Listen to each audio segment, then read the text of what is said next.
All right, we are back, folks. It's Top Cut time. I'm joined again with Erico today. Erico, what's up, dude? Uh-oh. What happened? Are you there? I lost you. Hold on. We are here. There you are. There we are. There we go. I hear you. I was just on mute myself. That's okay. What I was saying, we are ready for a great day of Pocket because, you know, a lot of different decks made it in here. We're not seeing a lot of Hydreigon, so... Dude, you know, what a great looking final Top Cut this weekend. Okay, so I was a little skeptical on us banning Popsicle. I gotta be honest. But I think that ended up being like a great decision. I'm going to bring us over to the standings window so we can kind of get a look at what made Top Cut this weekend. And again, it looks really good, really healthy. It's a great list of new decks. I think we had one Hydreigon sneak through in 36th place here, Rob's. It'd be really ironic if he ends up going through and winning this whole entire thing after being the only person to make it into Top Cut here. But other than that, we've got a good selection of new decks, a lot of Belly Bolts, a lot of Baxcaliburs. We'll have to check and see. There's a Goldengo made it through. All right, I'm rooting for somebody here. I know who I'm rooting for. But yeah, I think Goldengo the first round gonna be going. Yeah, exactly. I think the first round probably gonna be going here any moment, so we can hop into something. You're thinking Bixie? Yeah, right above us. Okay, let's do it. I like it.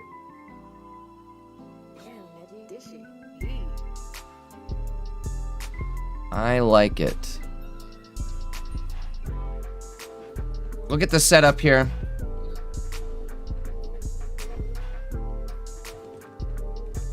Does look like they're running the Suicune and Baxcalibur, not Baxcallion. Baxcallion, don't get me started. Yeah, it's pretty funny.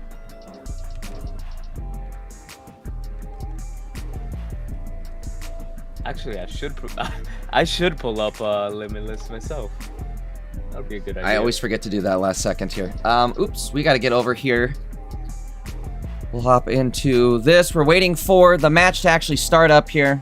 The cooler Sui. That must be the Baxcallion Sui deck. I do agree. It's definitely a lot cooler than Greninja? Yeah, right? I kind of agree with that myself. This is my favorite legendary dog, by the way. The Suicune is my favorite. Pocket just has slandered its name. Slandered him by being too good. Yeah, exactly. They let him be too good for too long. Exactly.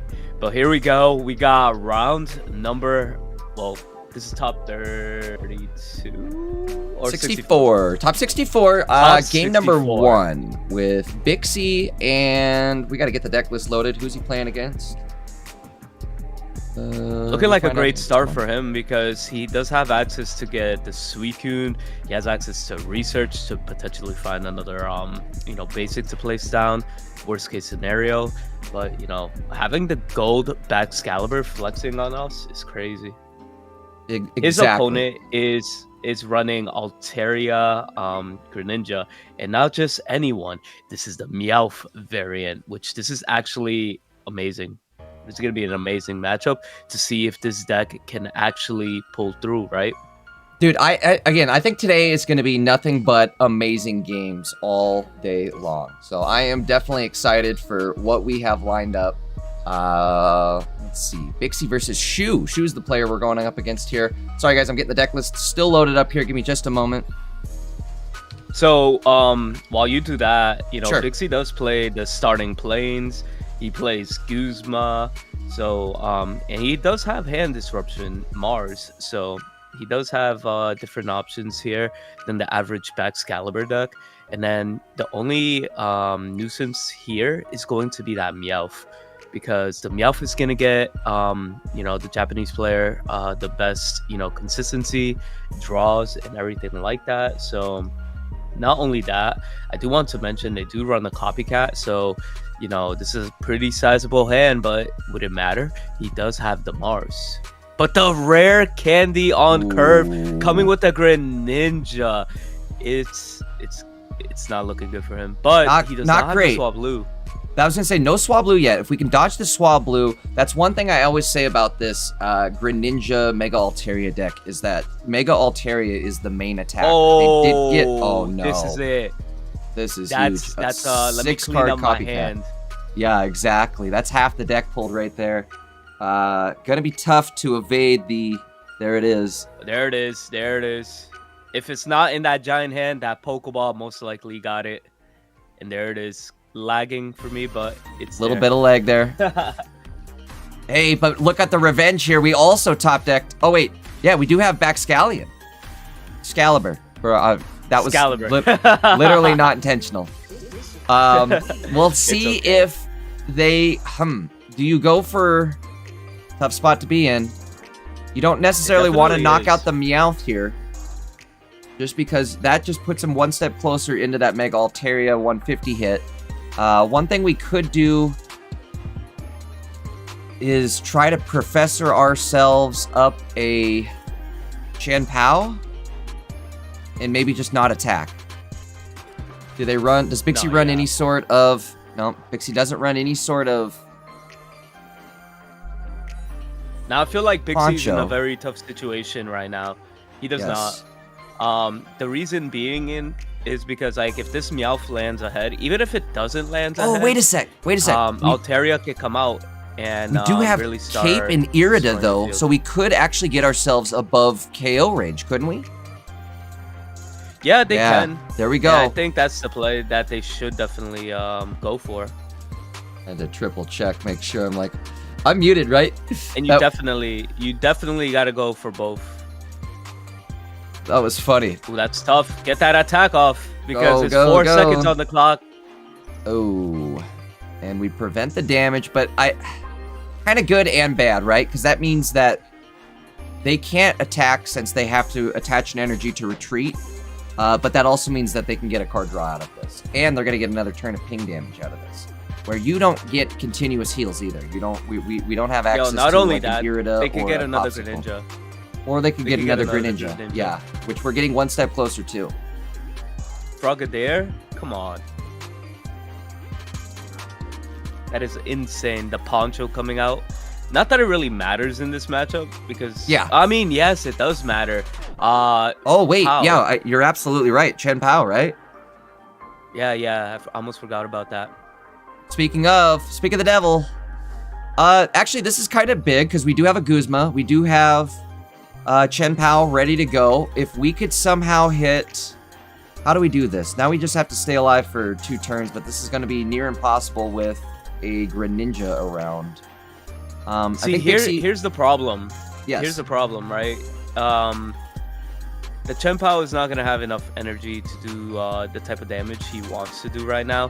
That Meowth is just clustered right there. Like, it's gonna be the problem.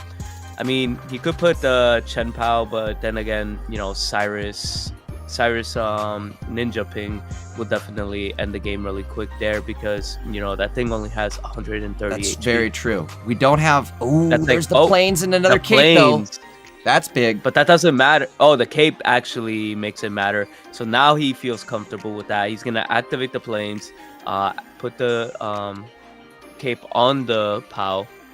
And then I guess all he could really do is ramp up Suicune and swing. Try to get this Meowth out of the way. Yeah, if we get the Meowth out of the way here... well, I'm trying to think how this actually 10 is going to all seconds. play out. 10 seconds. Definitely go get the attack off. That Meowth's So blocking if- everything. If he ends up getting the other Greninja out, I'd say it's kind of over. Because from there, he could just ping down the Suicune into KO range for Altaria. Oh, There it is. just double pings, all it takes. Oh, there we go. We're going for We're a going to see a 10. Cyrus combo here, too. Yep. He does play 2? Or does he play 1? No, he does play 1. There it is. Maybe he got... Does he play Stadium? No, he does not. We're going all in on the Chien-Pao. Chien-Pao right in the kisser. Well, he... The concede made sense because you don't yeah. want to stay in there and, you know... it was delaying the inevitable, I think, at that point. Once Chen Pao went down, there was no way we were gonna two-hit anything on that board. We were just gonna get one shot by everything. Especially, like you were saying, once both Greninjas hit the board, it was essentially game over. Too much damage to try to stand through and last for that many turns. Exactly. Guys, do stick around. I do have a big announcement right after this match, so try not to let me forget that one, because I probably will. I'll say I got a big announcement and then forget all about it. But I do have a big announcement after this match, guys, so stick around after this. But round 2 starting now for our top 64 match between Bixie and Shu. I will say the chat is having a little disagreement on the legendary dogs. Canonly, they are called the legendary dogs. You know, legendary dogs, yeah, exactly. Back in my day, Suicune and Raikou. So we're just going with the lore. The they're lore. Actually dogs. I don't know where they're getting cats. Anyways, we got 2 fridge backs on the field. Not the best, looking field, but he does have double rare candy and double back Excalibur, which is insane. I mean, that's actually kind of a big start here almost, because if we can play this in like a 1-1-2 sort of way, that would be... He could actually attack next turn. I was gonna say, we can attack this turn. If we get through the Meowth here, this will be huge. Yeah. This is what we... You gotta flex. You have to drop the gold one. Holy moly, the gold just blinded me here. Bro, this is kind of insane that we just dropped 2 back Excaliburs on the first turn that we could swing. Yeah. The opponent must be shaking right now. It's like... Well, after their really last turn, after their last game, they kind of karma coming back. All right, here we go. Again, I don't know if... I guess they could sleep play. Everybody's favorite move. Sleep scam. The scam. Let's see what happens here. The scam.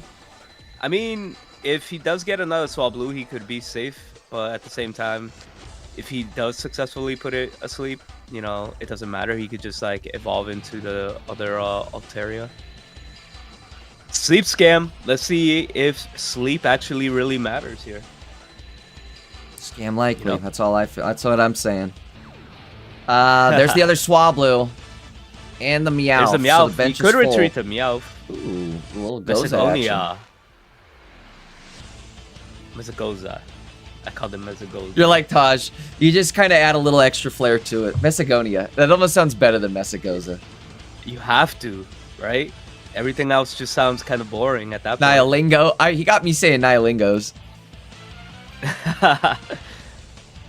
Nihilego. Oh, we did. We went. No. We didn't go for sleep scam. What?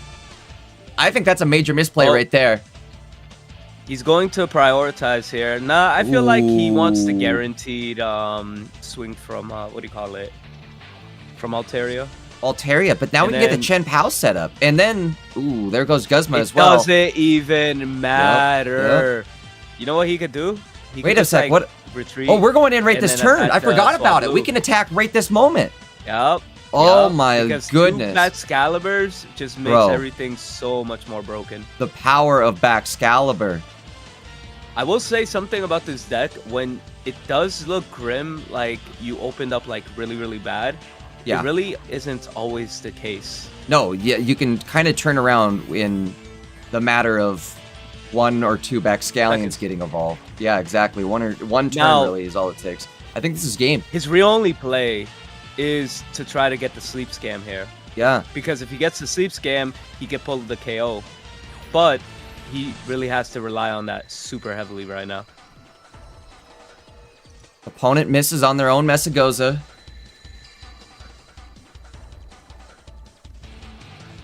Are we looking at a game 3 scenario here? Let's see. Ping going out, but that makes sense. Here comes the sleep. This is it. All or nothing. I think I would have went for the back. Come on, Bixie. Did you set your alarm? He did. There we go.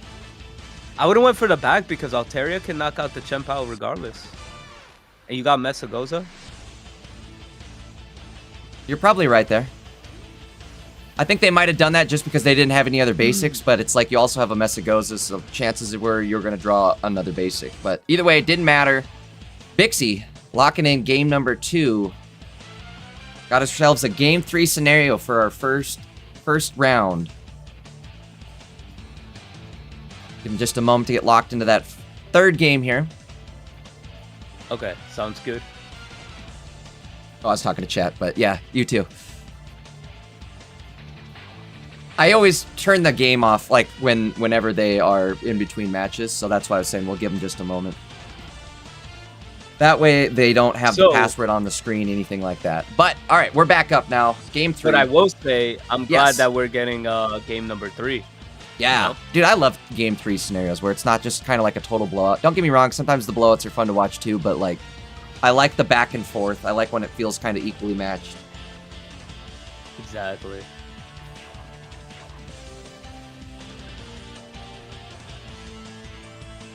All right, so Suicune in the active here, but we do have a Pokeball and Baxcalibur in hand. Opponent starting off with a whole plethora of cards with Meowth in the active.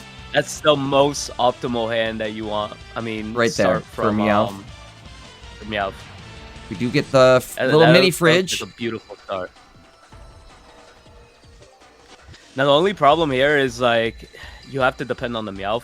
Now, if you want to go greedy, you're going to go for that 50-50 because you could get knocked out here. We do get the candy at least on Bixie's end, so we are ready to go for Bax next turn. Copycat. No. But will it matter because we got the Mars? We do have a Mars. That is absolutely true. Giant hand. Depends how he sets up the field as well, too. Yeah. He's going to... Oh, he's going in on Swablu. That's kind of a tell, right? You have to Mars here. I would Mars the heck out of that hand. Not a whole lot else you can do, though. There's nothing... I mean, no other cards you can really even play this turn for supporters. Again, we did get our Baxcalibur, which is kind of big. This lets us also set up our other Suicune. I will not lie. This looks insane. For who? For Bixie. He has to throw that Mars. I don't know. Yep. Because that's kind of telling that he has it.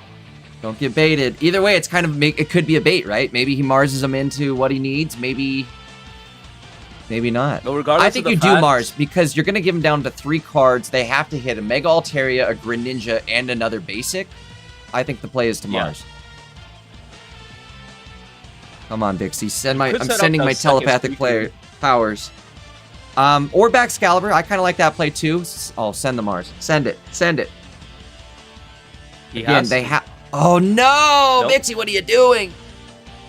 Could be a game-losing Mars. We'll find out. They do get through the Meowth, though. That's big. All right, now it comes down to, did we call the bluff or not? Bro, I'm feeling it. Greninja's gonna pop up. Altaria. Don't even. That's what I'm thinking. Professor. A research. That's even. Okay, nah, you're cooked, bro. You should have Mars. There's the Ninja. There's the basic. 2 basic. There's the Goza. Oh, no. And you could search. Oh, Noza. It's the Goza. Oh, and they get it, of course. Oh, boy. That's a guaranteed basic or Altaria. Or Ninja. Let's see. Is Bixie going to regret that decision? I think he's wanting to try to set up a Mars play after he lost 2 prize points, but it's not worth it here. There's no way he willingly put the Swablu out there. No way. If we see a sleep play right here, then Bixie is the god of all gods, and I take back everything I say. No way he's stalling. Imagine he just pulls up with Altaria, and it's just BMing. And he's just BMing. 20 seconds left. He very well could be, right? What if we see another basic and an Altaria go down right here? Maybe he is BMing. Maybe he's like, I got the match. I won. I'm doing my victory dance. Or he's mad. 10 seconds left, so there's no time for a victory dance. Let's see. Sleep scan at all? There's no time for anything. Uh-oh. Oh, he's going all in on this. Oh, he's mad. Super mad. That's what that play was. Come on, Bixie. Line it up. Set his alarm today. Nope. That's big. That is big. That might be game big. Yeah, I would say that might be game over big.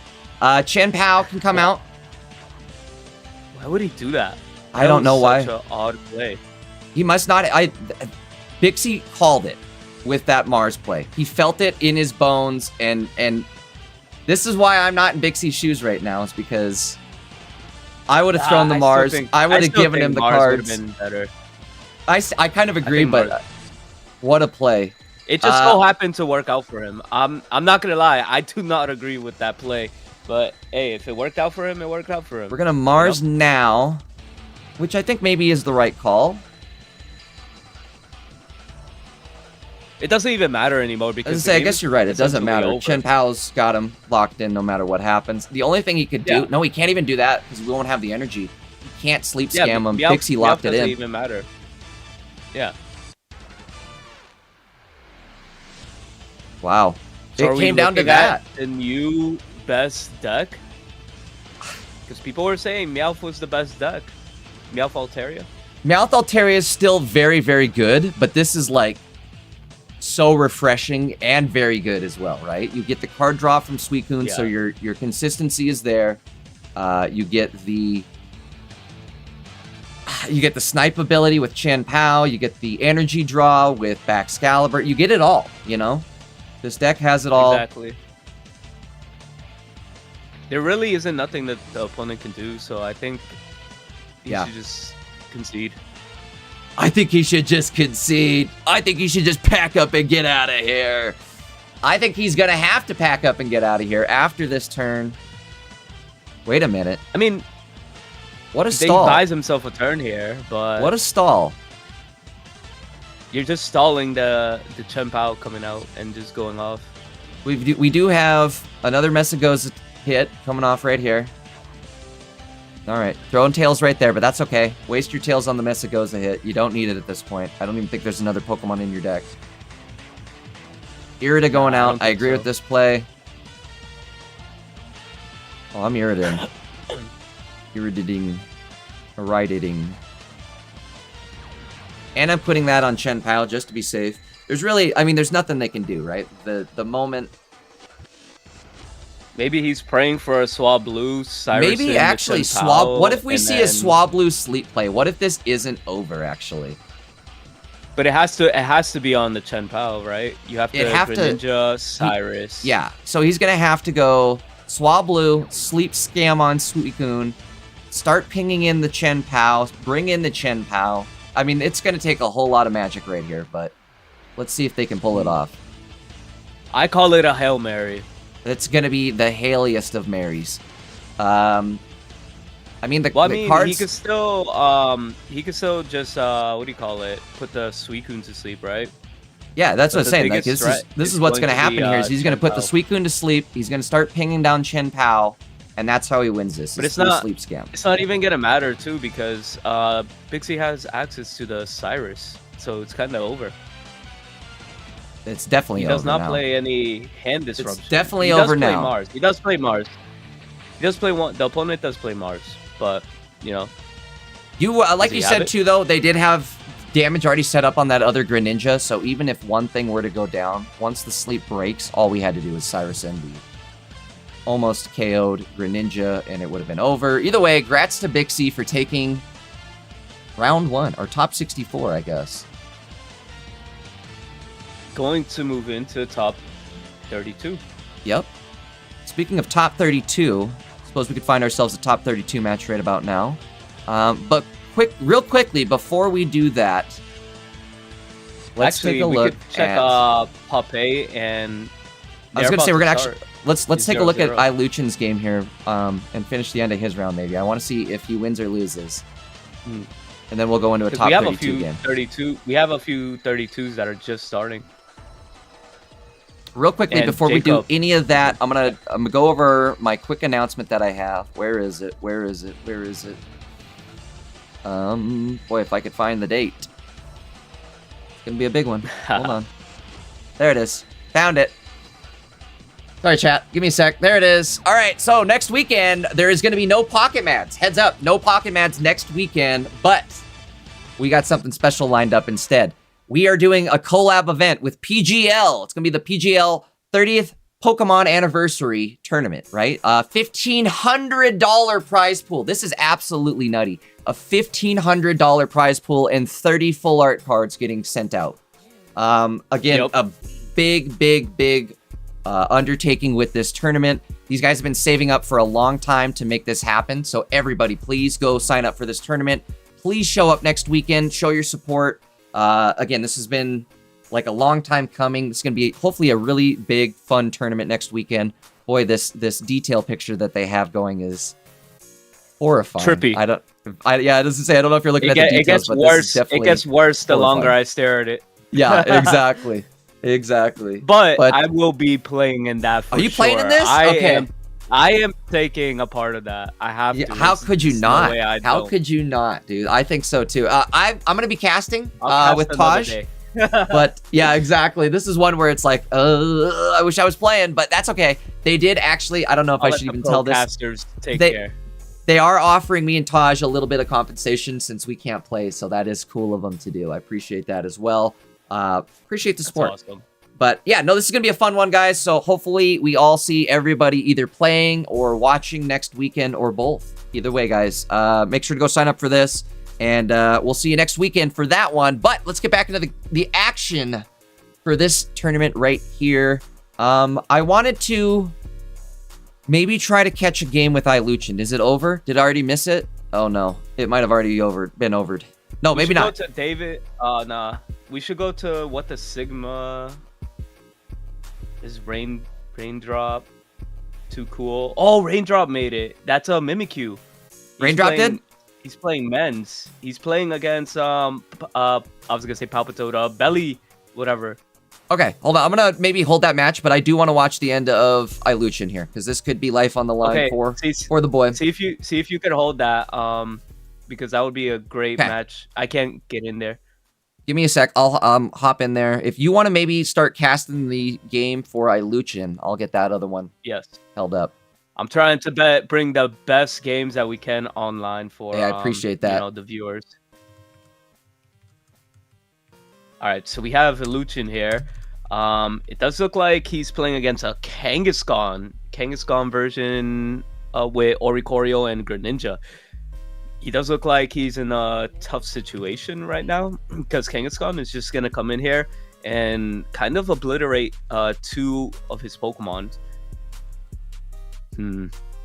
What can he do here? The thing is, the Kangaskhan is at 150 and there's a Cyrus, but the Cyrus cannot be played currently right now. So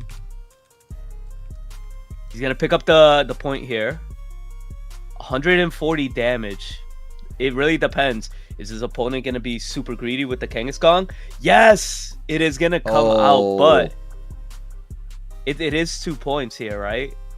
Does he have how does this work, though? No, does he have the Cyrus? Oh, no. Oh, no. Ninja Cyrus. No way. The one card. Okay, he might be okay. Oh, okay.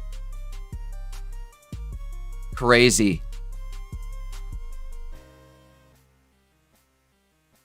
He must know that, like, that thing. Well, they've got to know, right? Hit for 140, right? They've got to know. There's no way. Yeah, he stopped. iLuchin definitely needs a way to knock this thing out.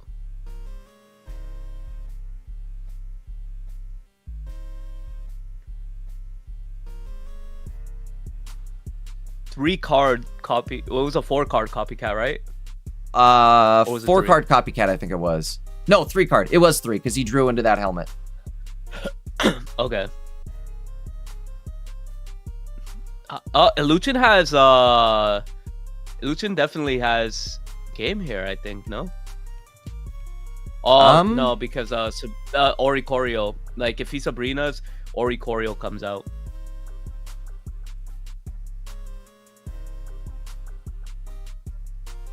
I think this is his only play, but it's not going to be enough to get him the game because Oricorio definitely just going to tank that 50 damage. And that's the unfortunate thing here, too, is like iLuchin doesn't have a lot of ways to get... I mean, he can attack into the Oricorio, but it's still kind of a scary thing to do because he instantly gets countered if he does. He just loses to Cyrus, and it depends if his opponent has his one-of. Yeah.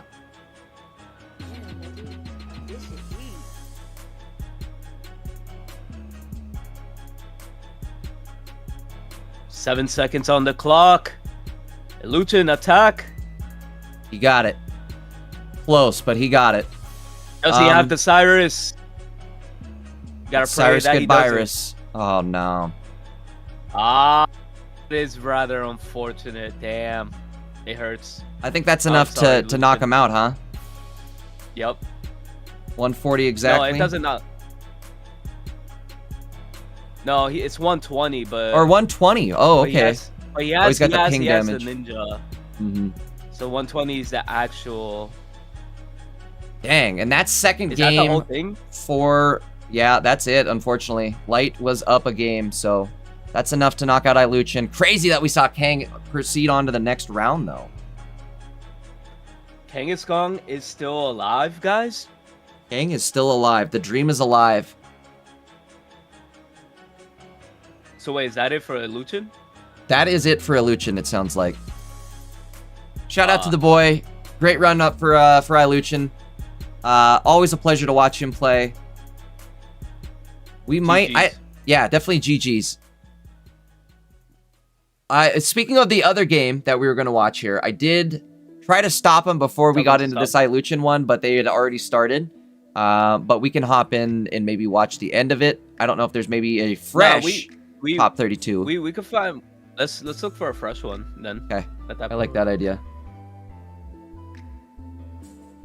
Oh my lord, I just realized I hadn't been recording, but I'm glad I realized it now instead of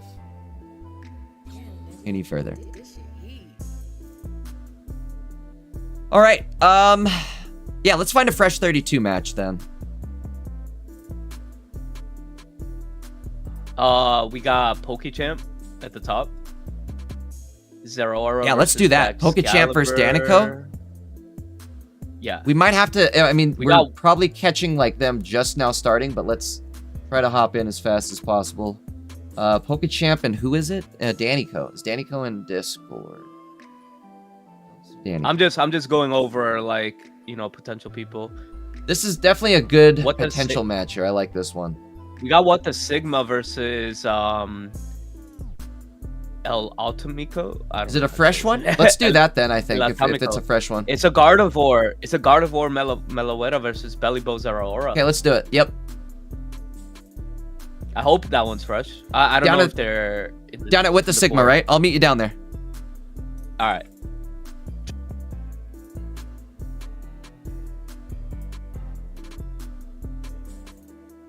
I think they just started, so it'll be a little bit into this game. Okay.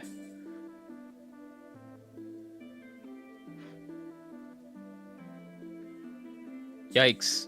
So Bellybo is actually coming in pretty hot right now.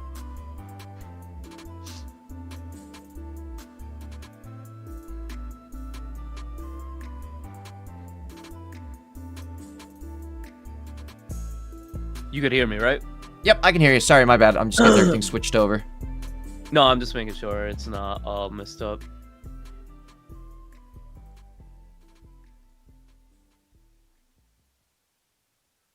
Okay, so the Mega Gardevoir is actually out, but the problem is here, it only does 110 damage. The Bellybo player is looking like he's in a tough situation if he doesn't get another Bellybo himself, because his opponent's about to gain, 2 points off this knockout.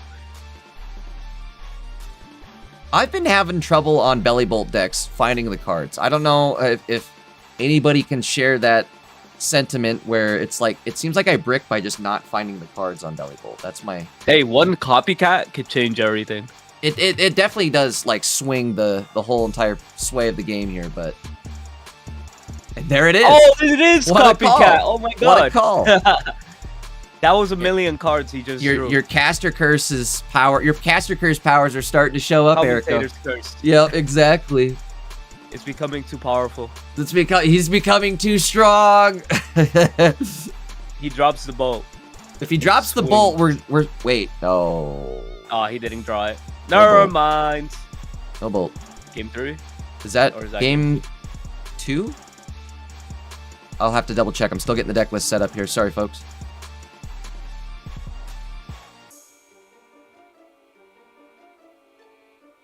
Interesting, though. I think the opponent playing a Chingling with the Belly Bolt.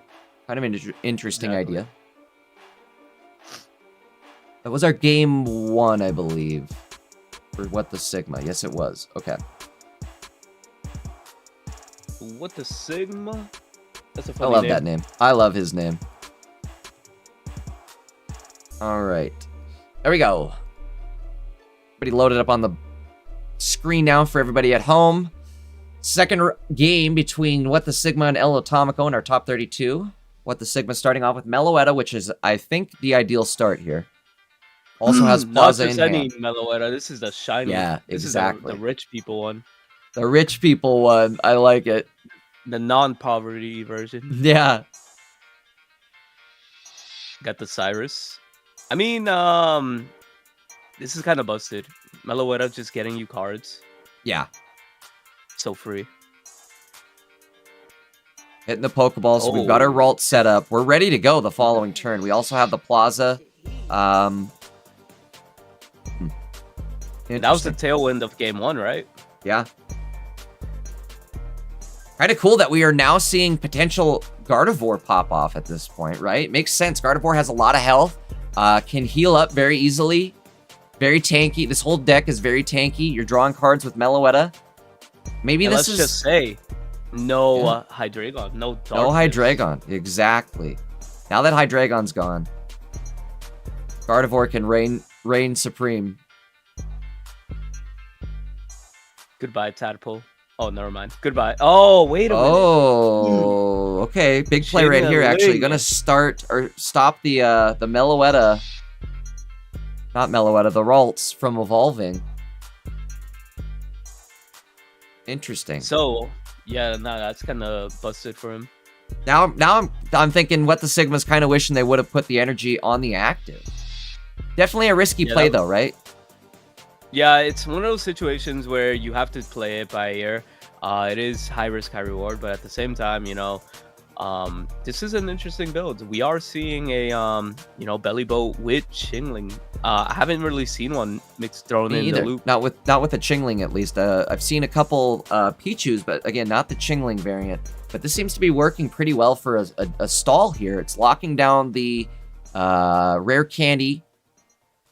Atomico also runs a training area stadium, so we can't just willy-nilly throw down our Plaza, although I guess we can because we have 2 of them.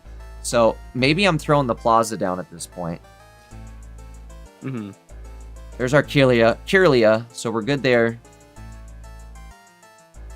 And we can actually pick up a KO on the Chingling, so this is actually kind of a good spot to be in here.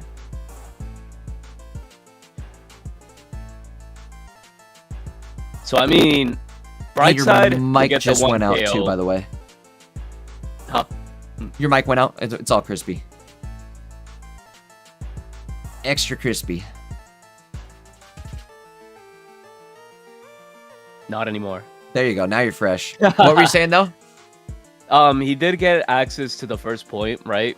And that's kind of important because there's not going to be, 4 energies on the bench for that, Tadpole to, like, really be a real threat.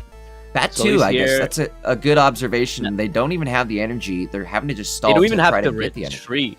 They don't even have to retreat. They could just swing Meloetta and keep thinning out their deck. Exactly, right? Start maybe powering up something else as well. Or you could just go in and attack with Gardevoir and start really powering up that energy on the board. But nah, I think the more conservative play is doing that and having Belly Boat just come in here manually and attacking. I gotta say, What the Sigma is looking pretty dominant right now. Gardevoir is popping off. Yeah, not even Gardevoir yet. It's just a single Meloetta cleaning house. It's Meloetta beatdown. Exactly, the Meloetta beatdown.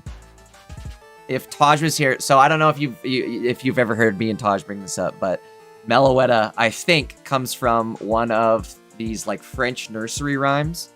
What is the Alouette? Gente l'Alouette. Yeah. And it's a song about plucking the feathers out of larkbirds, which to me, I like made the point of like, well, it's kind of interesting that they made Meloetta like able to handle Oricorios for Gardevoir. Yeah. So, again, plucking the feathers out of a larkbird. The whole thing was thematically fitting. Getting rid of the training arena. No, I'm sorry. But yeah, no, I feel that. That's pretty cool play on words. They're safe here, right? With yeah, they got Cyrus. You know, if they retreat, hey, why would you even retreat with this thing? This thing has 3 energy. You'll be really screwed. I'm sorry. Yeah, you can't really even retreat at this point. I think it's game over. What the Sigma? Oh, wait. Wait. That doesn't even matter. We don't have 2 Cyruses, do we? We have a Sabrina, but it doesn't matter. We're not going to survive another hit. We have Plaza. Yeah, Plaza. That'll be it. What the Sigma? He's just gonna hit it and quit it. Hit it and quit it. There you go. Quit. Concede coming in. See? There it is. Do we know these players? Wow, that was really dominant from Gardevoir right there. Yeah. So we'll have to see how far that makes it. With no Hydreigon to stop you, Gardevoir is actually very scary. Very tanky, able to heal up. We didn't even need to see the Diantha heal, but that was like a possibility there. So crazy the game. Fact that the older decks are starting to shine. I love it. Actually, really good. You know, I love it. I love it when Pocket does that. Refresh. Yeah. And this is all with a ban of 1 card. All because of 1 card. Exactly. Popsicle. No Popsicles this weekend, and it's turned into one of the healthiest top cuts we've seen in a long while. Your boy Jacob with this Helios is popping off. He's in top 16. With the 1-in-1 Magnus Zone. Let's maybe hold on. I'm gonna hop in and stop this. We're gonna hop in and stop it. I am that Magnus Zone is crazy. Helio is for 120, potentially 140 with the backpack. I think that's just pretty solid overall, right? So yeah, absolutely. I think we'll set it up for Jacob J and Mendez. We'll have to see. Yeah. Who's streaming here? It's a good question. I guess we'll go with whoever has the better the better game quality, the better screen quality. Better I think Jacob J normally looks pretty good, actually. He's running on BlueStacks, so we should probably just go with Jacob J up at the top there. Very top. With the Sigma is listening to Pokemon music. He was that last match, he was listening to Ultra Necrozma Battle Theme. Bro is just getting... Oh! I just realized I left the channel mid-sentence there. Okay. I didn't mean to click away, but yeah, I was gonna say, bro is just getting completely pumped on the Pokemon music. Either way, I'm gonna hop up to Jacob J's channel. I'll meet you up there. Sure.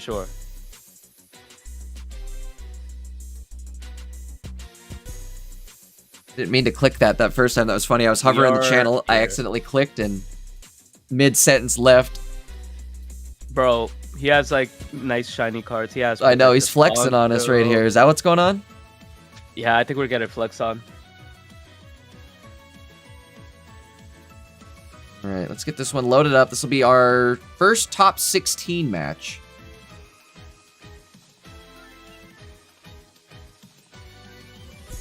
I really need to open up a golden Pokeball. Do you not have 1? Or 2? Nope. You don't have even 1. Oh my gosh. I just pulled my first, or my second one. But it was my first one. I have double rare candy gold. Oh, I don't even want to hear about that. That's my next struggle. I managed to finally pull my second gold Pokeball the other day. I had to pity point buy 1, and then I was almost to the point of pity point buying a second one. Imagine pity point buying 2 Pokeballs. That's an insane amount of pulls. That's Pocket getting your money. Exactly. They got me.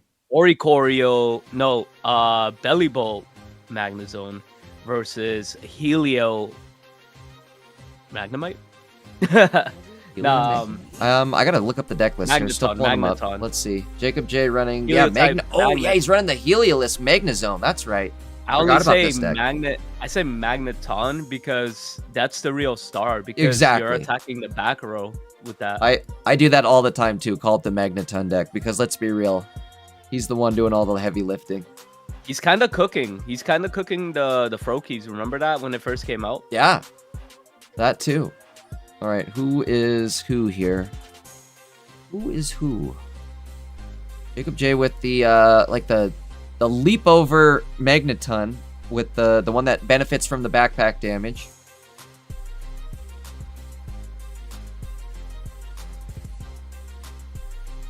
Versus what's the opponent's name here? So are we gonna get that Yes. nice paralysis? Doesn't matter if he has the Magneton. That's another thing we don't really see very much too, is that Helioptile Thundershock move. All right, well I guess Because I'm sure Jacob J's seeing it. it's because a lot of people complain about Swablu. People actually forget that this is a card. And it's a good it's on the level of Swablu, right? Where it gives you that like, oh no, I need to Lip stall, factor. like that sleep stall kind of stun. Yeah, exactly. That scam tactic. Gives you a scam Wait a tactic. minute. Uh-oh. Wait a minute. What do we have here? He got that explosive power. He got that nuke in the hands. I have but does he want to use it yet? Because Honestly, I don't think that's he the right could- Magneton. He could retreat, right? That's what I'm doing. just And then attack using the backpack. Because then belly you knock bolt. out the front one, right? Oh yeah, that's right. Yeah, I think I'm doing that. And then you could put damage on the belly bolt too. Then you can put some damage on the belly bolt. The And problem then you is we focus might on get the immediately Helio. countered by that belly bolt. But That's fine. You could That's still fine. use Helio to the advantage. You got the you survive the access hit to too, right? Because E-switch. he's only going to do 70 damage to you this point. No, wait, he might actually have it. He'll have the energy. I didn't realize that. All right, we're thinking. Do we want to maybe even just go for the stun play? I guess if you stun, they could always retreat out of it, though. Or evolve and retreat. Oh, we're going I big. think that's the play. I think that might be the play. Oh no, he's probably Oh, he's going stun. he's gonna go Stun full mode. stun. Okay, I like the stun mode. Yeah, locking it in. high risk, high reward. Well, we're going to find out here. High risk, high reward. If he does evolve, he has to commit. It's 2 retreat costs, so he'd have to commit an energy to it just to... Oh, no way. The Lyra Goodbyra.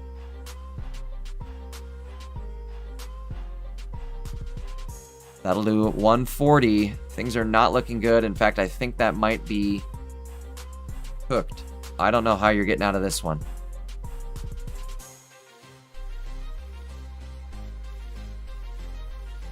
Jacob J just realizing what the heck just happened there.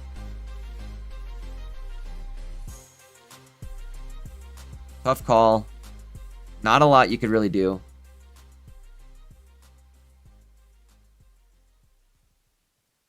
I mean, he could just backpack here if he really wanted to, but I don't think so. Nah, that's not the play.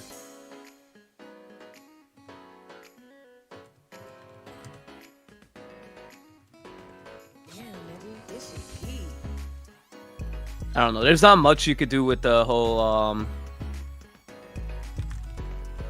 yeah, his situation is just kind of cooked. Because that 140 is definitely just there. The fact that he had access to that Lyra was insane. Not gonna lie.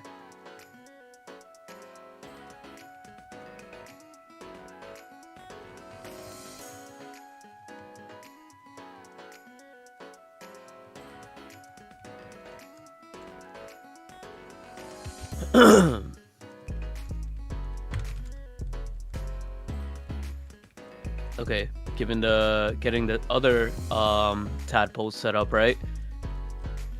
That's just insane. The heavy helmets do actually matter, every now and then. So, opponent leaving the stream.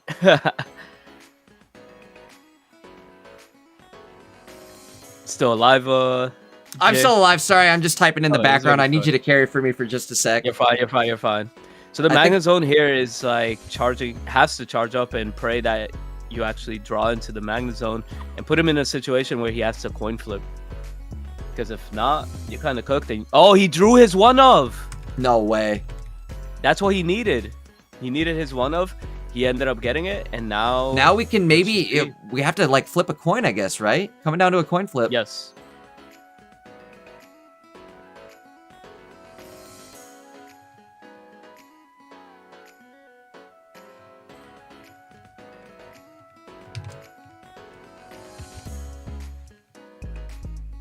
Yeah, it's kind of tough, this situation. Oh, and he has his own Magnet Zone. See, the thing here, he has access to Cyrus to win this game too. Oh, he does. It's So really you gonna can't come really down- retreat. Yeah. It's gonna come down to Oh like my a lord. coin flip. No way that Jacob J actually just snaked this one out. So it's No, gonna be it's coin gonna flip come versus down coin to a flip. coin flip. Yeah. We see it. We see it, Jay. You gotta start flipping, boy. Gotta start flipping. We're gonna have to send him Chat. our energy, chat. You think he's gonna get it? The Lyra tech is kind of clutch. Pyral tech. Come on, what do we got? Imagine Mendes just like concedes, Yeah, forgetting about the flip. let's see. Give it a sec. All right, no insta That's why he's concede. waiting. That's why he's Yep, waiting. Yep. You know what though? Actually, this is locked because now it's a 3 retreat cost. So like we have 3 turns to try to hit this. Even if we don't hit it here, we should be good. But we do. Oh, he hits it. Locked in. Jacob J locking in the game. What a game. That was insane. Wow. That very was back looking and forth. so cooked. That was insane that he pulled that out. No, it was looking good for him in the beginning, and then it went to Mendes, and now it went back to him. That was just insane. I had to double check and make sure that was still game 1. Because again, that was like, he was on That was game 1. death's yeah. door there. And managed to still pull that out.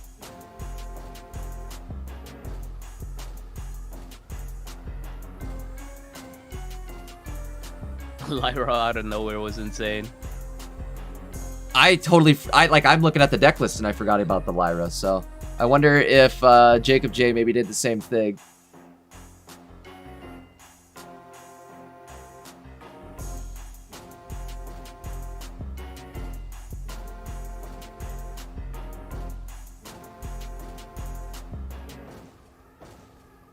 All right, let's see this leads here. Jacob's starting with the Magnemite. That's not always that bad. And we got the Tadpole. Honestly, if he draws the backpack and that Magneton, that would be insane.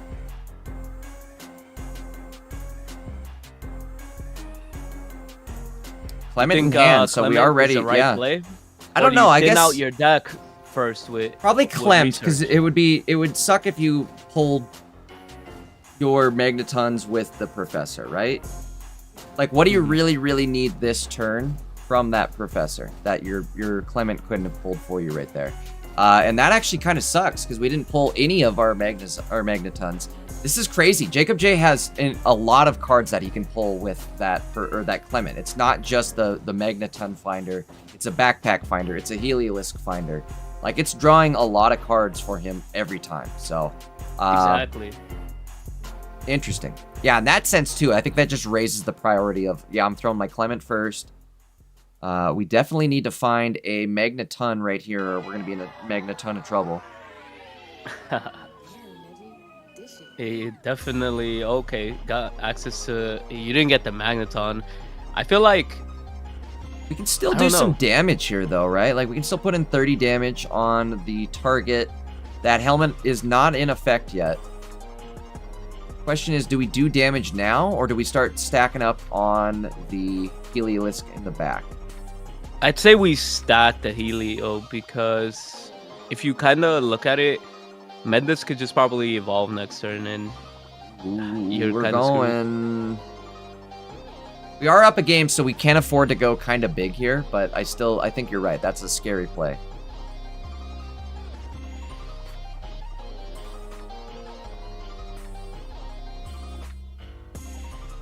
Copycat is kind of insane in this situation, not gonna lie.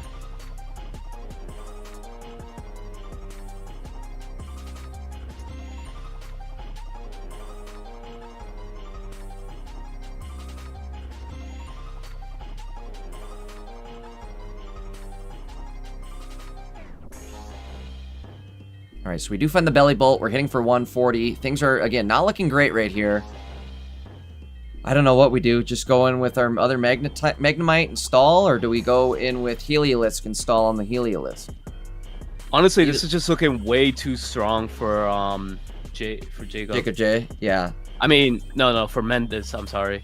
Like he has the full-on belly boat. He has the magneton, back there, just getting all the energy ramps. In the Not world. over though, in the sense that we go Clement mode right here, right? We go big Clem. I mean, he's got an uphill battle here, but we go big Clem mode.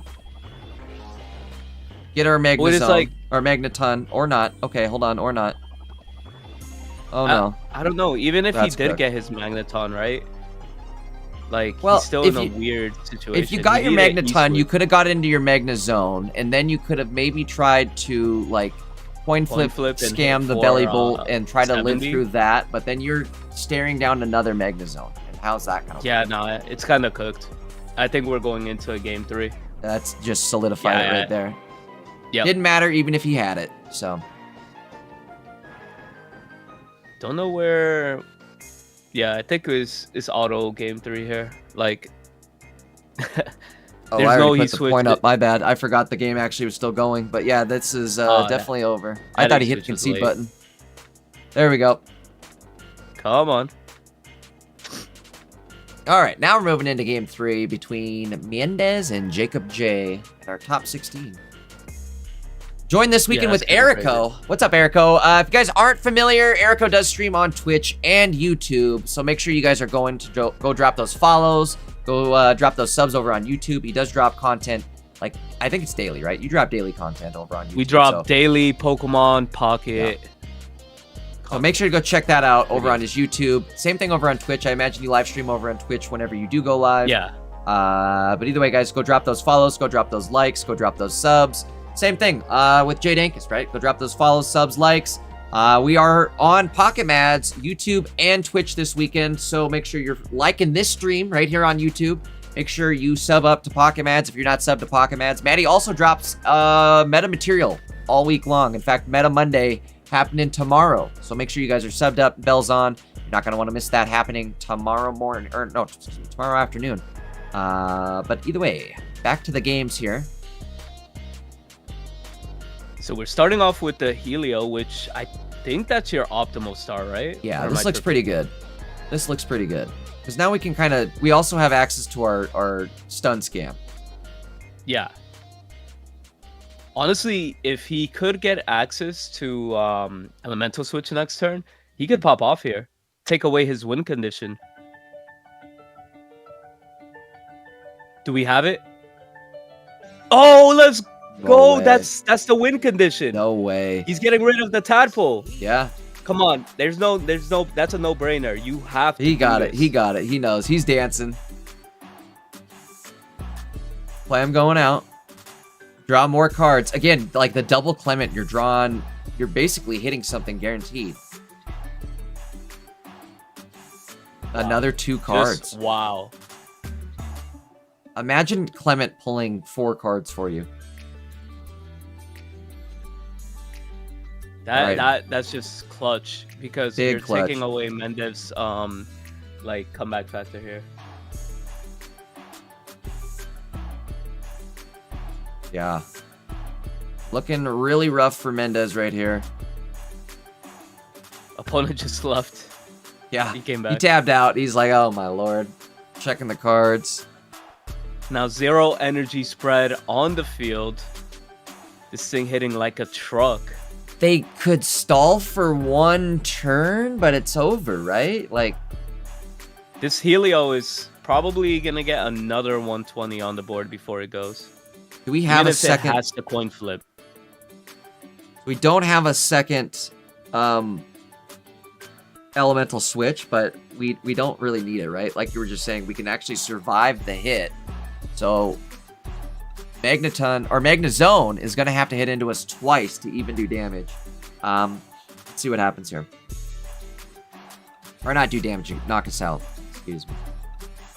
That'd be crazy. Imagine he had access to a second E-switch. Oh, he's not going for it? Why not? Go for it. Go big.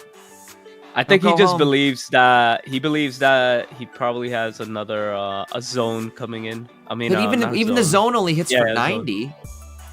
I'd say go for it, right? I'm on the go for it crowd. Do it. He only has 5 cards left in his deck. That's kind of impressive. Yeah, and a copycat in hand, so he can always try to re-roll and see if he can find that Magnezone if needed. Again, that's my play, is you go... How does this work, actually?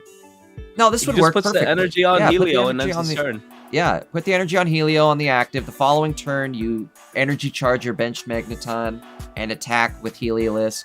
And then after that, you should have your Magnezone to clean up the rest of the game. Mm-hmm. Does the he bench doesn't have sniper... another tadpole. He does. He does have another tadpole, but we don't see it quite yet, so that's good. We're gonna protect that Magneton. Oh, no way. He doesn't even have it. All right, Pokeball. Okay, the Pokeball's here. So the Magnemite. So yeah, he could probably potentially just win with Magneton next turn too.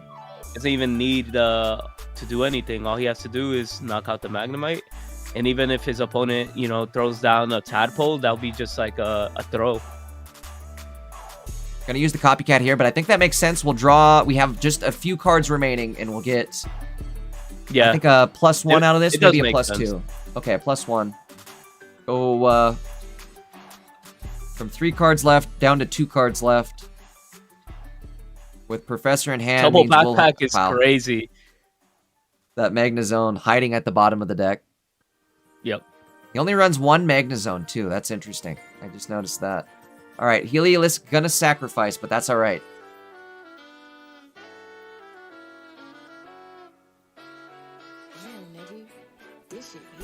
Yeah, Jacob J looking real dominant right now. Nah, for sure.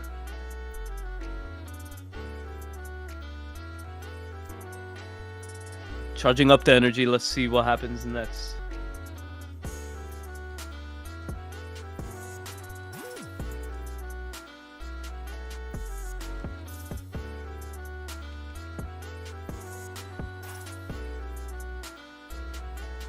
I mean, he's gonna draw his Magnezone. There you go. Commentator's curse. But he had the research anyways. Does it even matter at this point? You don't even have...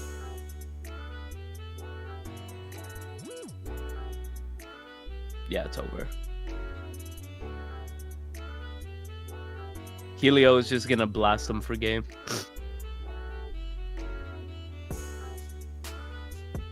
I guess that's true too, right? As soon as this frontline Magnezone even gets hit, we just retreat back into the Heliolisk, and it's game over. The following I wasted the backpacks. Guess we're throwing our backpacks. Why not? Get them out of here. Watch us regret that in the following turn. I think he's probably for copycat's sake, I would imagine, but... Do they have copycat? Oh, yeah, you're right. One copycat.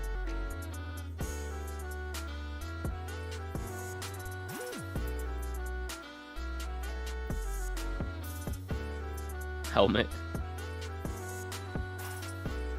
Helmet can't even do anything for this Pokemon. And that's it. Jacob J moving into top 8, right? Big J moving into top 8. I feel like you J's are sticking together. Hey, we gotta unite. The J Union. J Union is crazy. But of course, I'm the dankest of the J's, right? Of course. Have to be. Let's see. Game 3 went to Jacob J. Excellent round there. I like that. That was a fun one to watch. All right. Let's see what we can get into next year. Not gonna lie, this is actually moving a lot quicker. Yeah. No, this is definitely moving along pretty quick. Again, I think it's like no ice pop. You don't have to spend every round going the full 60 seconds because people are flipping ice pops. Coins. Yeah. How about Bixie and Nier? You want to hop into that one? That sounds like a brand new one here for top 16.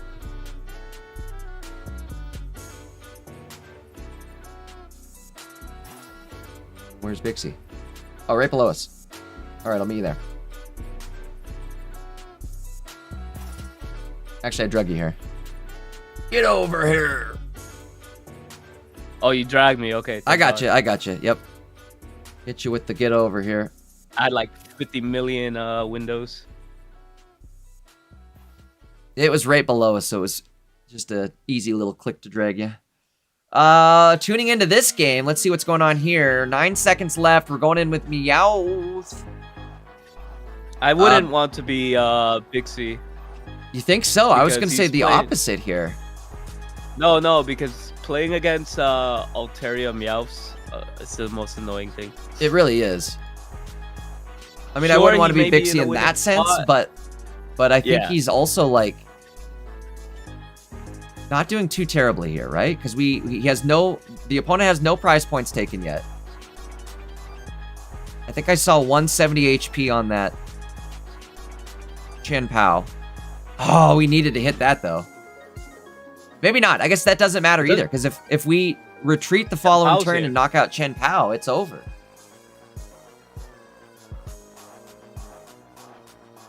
Dixie might be sitting okay here. Let's see. I'm gonna get the deck list loaded up here for everybody at home. Does he have the Altaria? Does he have the Altaria? That's the question. Now does he have the Cyrus? Now does he have the Cyrus? That's the question. There is a Cyrus in the graveyard. I don't know if he plays 2. He only has 1, so if there's a Cyrus in the graveyard, that is it. Yeah. Dixie looking okay there then.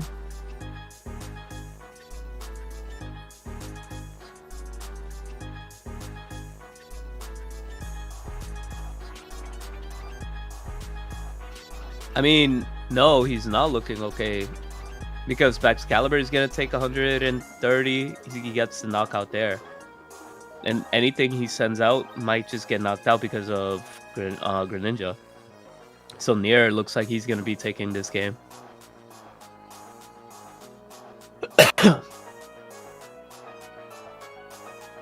He has nothing right now. He needs like an Irida.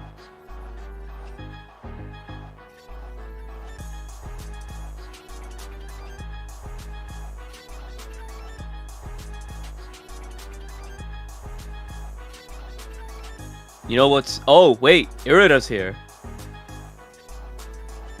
Ooh, good point. We do have Irida. Have we used a support this turn? I zoned out. I don't think we did yet. No. So, this actually is good for Bixie. Yeah, huge. It's because the Plains is out. If the Plains wasn't here, then he would have been cooked. So now even if he retreats, it's over. Actually, no. No. Cyrus is not real. Cyrus is not real. It's in the grave. But Bixie's Cyrus is real. Yep, that threat is real. Sure. I don't even think we need... Actually, is this game? Yeah, it is. Chen Pao is 100% going to KO him. Wait, is Arena? Does he have Arena? Does he have Arena? It's got a Diantha! Whoa! What? Oh, no way. But it makes total sense. What? But they can't attack. Oh, they couldn't attack. Oh, that was crazy. That was unexpected. Yeah, and the likes of which we've never seen before. Was it enough? Oh, it was. No, wait, it wasn't, right?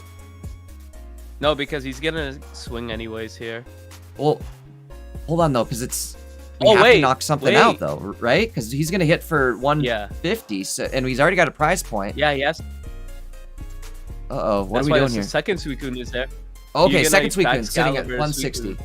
Yes, and again, no Cyrus left, so we should be safe. What a play.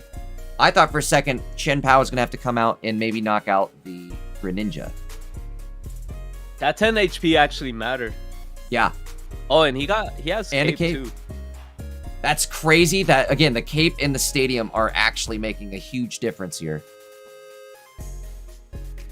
If he gets rid of stadium with training arena, I'm going to go crazy. I'm going to go crazy. He doesn't have the training arena, so we should be good there. Yeah. Yeah, it's over. I think he just retreats and prays.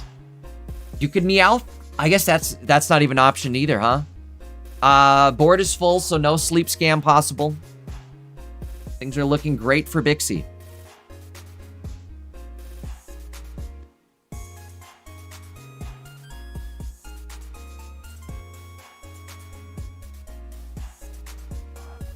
Are we cooked?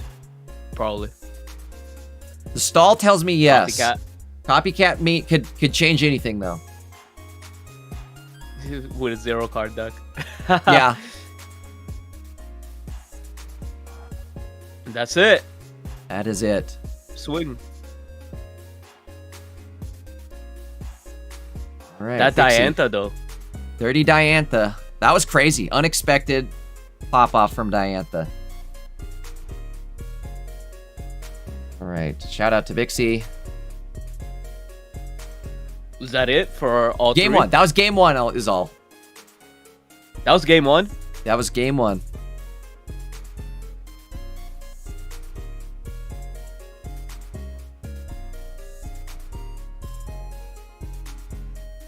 All right.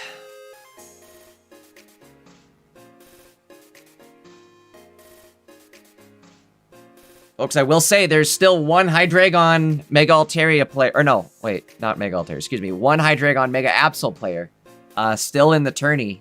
He's made it up to top 16. So let's root for them. Yeah. If they end up winning this tournament, how hilarious would that be? The one person who made top cut with Hydreigon and ends up winning the tournament. Especially with the popsicle ban, right? Like that, it would just be cinematically ironic if he ends up winning this. Although I would be very upset myself. In a world where that happens, everybody will crash out. Oh, I'm crashing out hard. Everybody in this community, everybody in this chat will crash out. Chat, the stream ends the moment a Hydreigon player wins the tournament. The stream just ends. That's the prediction. While we're waiting on this next game to start up here, in fact, I should probably have that off the screen. I'm going to go run. Well, I guess I can't do that. Once this next game starts, I got to go run and grab a glass of water. I have nothing to drink and I'm dying. Yeah. But I'll wait. I'll wait for them to actually start up the next game here. I think that was... Oh, Bixie 2-0'd him. No, wait. We joined that late. That was a 2-0. So should we find another match? Yes. And I'm thinking, actually, so remember I was just mentioning the Hydreigon player? Yeah. Let's maybe watch the end of them, because whoever wins that goes into Bixie. And if Bixie goes against the Hydreigon player, that would, again, be peak cinema, right? Yeah, I feel like a lot of people would want that, right? You guys want to see more Hydreigon, right? I think so. Let's hop down to Light's channel. He's the one playing against him right now. We'll hop down there and catch the end of that game. Drag me. I got you. Let's say in Top Cut, it's almost easier for me to just drag you than it is to tell you where to go. Yeah, because there's a million people. Well, in Top Cut, as I say, it thins out, but like when there's in Swiss, it's like there's so many people, I can't drag you. I'm like, I have to drag you through 3 people's channels. Let's see. All right, gameplay is on the screen for everybody. This game is 1-1. You gotta love the Pokemon Pocket music. Is that what they're jamming? I immediately That's what they're jamming to. Now I'm down for it. How many people really hate the Pokemon Pocket theme? Just I don't hate it. I just in your brain. It repeats in my brain constantly. Exactly. I thing sleep is in at my night head and that's all I hear. 24/7. That's my alarm clock. Exactly. Don't even start. What do we do here if we are... I don't even know what these players' names are. Who are we watching? Rob and Light. We are watching Light, I think, currently.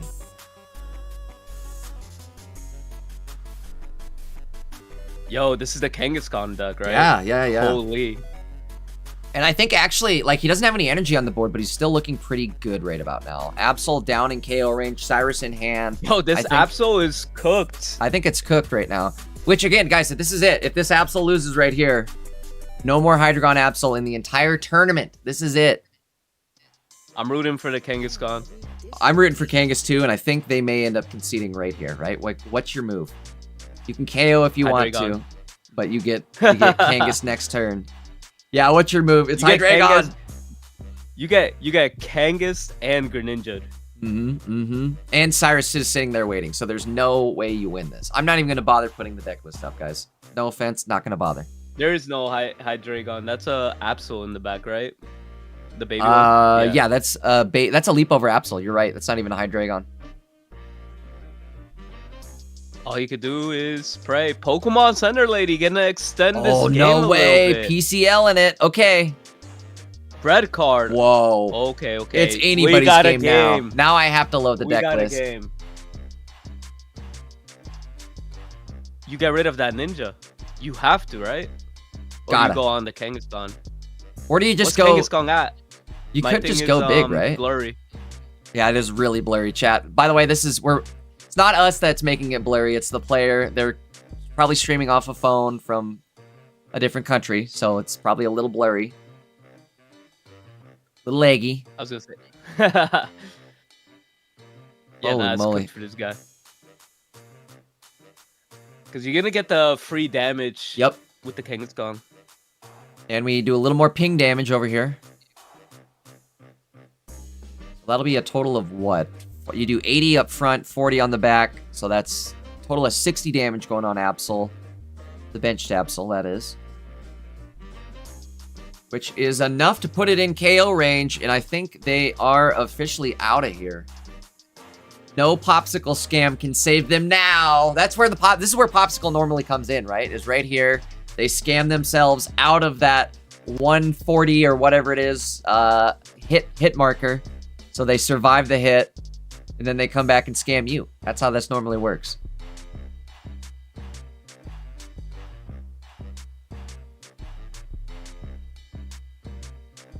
There's no way they retreat again. I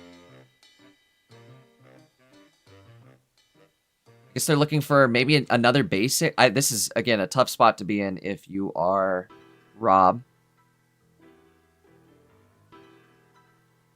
And not that I'm rooting against Rob, I'm just rooting against the deck that he's playing. No offense, Rob.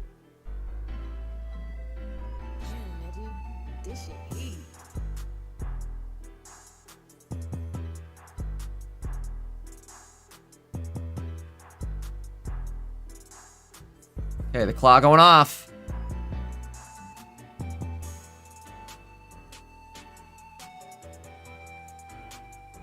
Irida. But that is it, right? That'll be enough damage to lock it in. There's our Cyrus. Not that we need it. That's it. That's it's it. Dunzo. Dunzoed. No more Hydreigon. Get them out of here. They're done. They're Hydreigon. Get it? They're Hydreigon.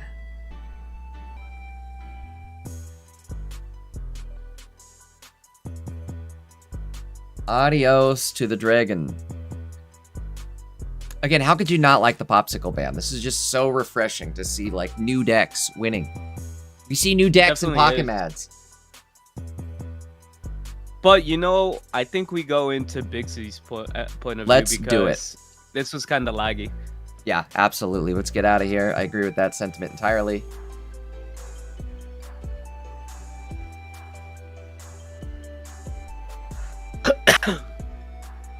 All right, now we can just swap the deck lists, I think, right? We're going to have Bixie. We're watching Bixie, and opponent will be Light, if I'm not mistaken. This will be an interesting one. You know what I will say? What's up? This is the best, like, refreshing tournament ever because, you know, you don't have RNG really 100% taking over. No RNG pops. You don't have scam pops. Scam pops, exactly. Exactly. I was hesitant at first on, like, the whole Popsicle ban. I get it that, like, players look to Pocket Mads as, like, a staple of what the meta is going to look like. So that first tournament of the new set, I think people are kind of looking at us to see, like, oh, well, where are the cards going to fall? You know, what are things going to actually look like in the meta? But at the same time, like, this is a brand new set. And what better way to, like, actually see the new cards than to, like, get rid of the one card that's going to prevent these cards from popping off, right? Like, if anything, we are selling so many packs for Dina this weekend. Dina, you guys should be pretty thankful. I expect to see a gold crown on my account sometime in the near future. Appreciate it. Thank Sponsor you. me, Dina. Yeah, same with Erico. Help Erico out. But either way, no, they. I think we advertise this new pack in the best way possible, with a single card ban. So again, it's been extremely healthy. We can go take one quick look while we're waiting on this game. I'm just gonna bring us over to the standings And while page. you do that, yes, go ahead. Go check out Jay Dankus on Twitch and on YouTube, and myself on YouTube and Twitch. Ergo TCG. Yeah, we do pocket content all the time. So if you guys are enjoying this, also if you guys are brand new on Mad's channel, make sure to subscribe to Mad's as well. He got all of the meta coverage as well. Yes, absolutely do that. I guess what I was gonna say, if we go look at the standings though, this week's standings or top cut is like, look at how refreshing this looks. Not a single well, there was one guy, but he's out now. To say not really a single Hydreigon or Sui Ninja in this entire top 64 lineup. A lot, like, look at the Gardevoir Meloetta sitting number 1. Let's go Sigma. But either way, no, again, definitely a refreshing week of gameplay. It's great to see a bunch of new decks. Almost every match we watch is like a new deck versus a new deck, barring that last one. But mind you, there are only 18. Only 18 Hydreigon Mega episodes entered this tournament. Yeah, people click over to the metagame. You're right. Like, only Pop, 18 of them. People saw that Pop was banned, and they're like, "Nah, we can't play this. We can't play this." It kind of shows you that the deck is kind of carried by Ice Pop. That's what I'm thinking, because a lot of the other tournaments don't look like this. The standings aren't looking like this. But quite frankly, I'm just gonna be honest. Yeah. As good as this is outlived and outshined, in the metagame, we're not gonna escape the reality that once rank is back, that Pop is gonna be into effect. That's the real. That's the unfortunate reality. Is just because Pop is banned here doesn't mean it's banned in ranked. So again, that's the unfortunate reality. But the game has started between Bixie and Light. Let's head back on over there. I gotta finish swapping over things. Sat here and yap. But I do like the fact that everything's all like fixed in a sense. Like the metagame is healthy. It's right? Brand new, feeling healthy. And it's not even like these Hydreigon decks are like bad now. It's just there's other good decks. You're on the match, right? Yeah, I'm watching the match. Okay, perfect. I was still on metagame. I was gonna say I just started up. We yapped a second too long here. They just started, so we didn't really miss much. I think Bixie and the opponent Light just laying down some cards here. But again, we're watching through Bixie's point of view here. This is our top 8 match, actually, I believe. Is this top 8? I think it is. I think this is actually a top 8 instead of a top 16. So let's get that swapped over. Boop, boop, boop. There we go.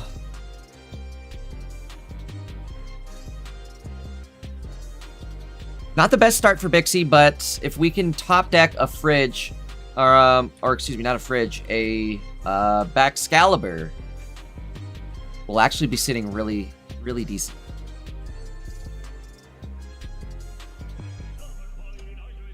Bixie probably hesitant to put down that starting planes just due to the fact that you're also going to buff up the Kangaskhan if you decide to do that. Looks like Light doesn't have anything to put any energy on, so we're just going to attack with the Froakie. Mars. Yeah, Mars is really good. We've been seeing a lot of Marses out here in many deck lists, but hold on. We're kind of forced into using Chen Pao as an Icicle attacker. Yeah. For 20. Not the greatest spot to be in, the most optimal. No, not at all. But at least they gave Chen Pao that second attack there, or that primary attack of being able to do 20 damage. At least you can do something, right? You're not totally helpless on the board, but still not a great spot to be in. Looks like they are going to opt to power up the Oricorio with the Pichu here. But also a good thing for Chen Pao, right? There's not anything on the field here that's super scary. We can hit around all of this if we really need to. We just need to get the Baxcalibur up and running ASAP. Or Suicune. Suicune could work too. I almost think I'm retreating into Suicune. Maybe not though, because Suicune takes type advantage, right? So he's taking 70 damage from this Oricorio, whereas Chien-Pao doesn't take that damage. Again, tough spot to be in. Maybe you are better off just stacking the damage up or stacking the energy up on Chien-Pao and then hitting the Icicles on the bench, maybe knocking out a Ninja. Might be your best play. But again, definitely a rough start for Bixie.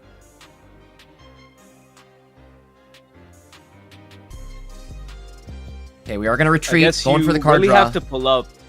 You have to pull up with Suicune in this scenario because you really have to start boosting your consistency.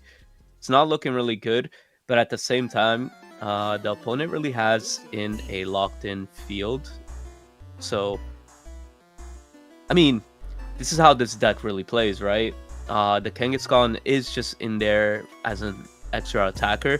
Because, like, in the past, this deck used to just attack with Zeraora and Oricorio and the Ninja's pings, so...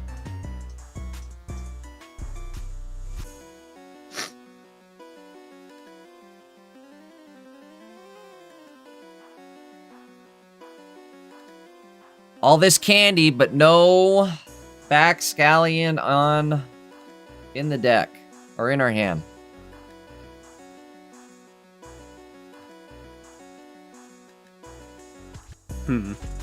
Swinging in for 70 damage is kind of insane. Just Ori here popping off. They are playing like water energy primarily, right? Or the fact that they even got this Oricorio live to attack.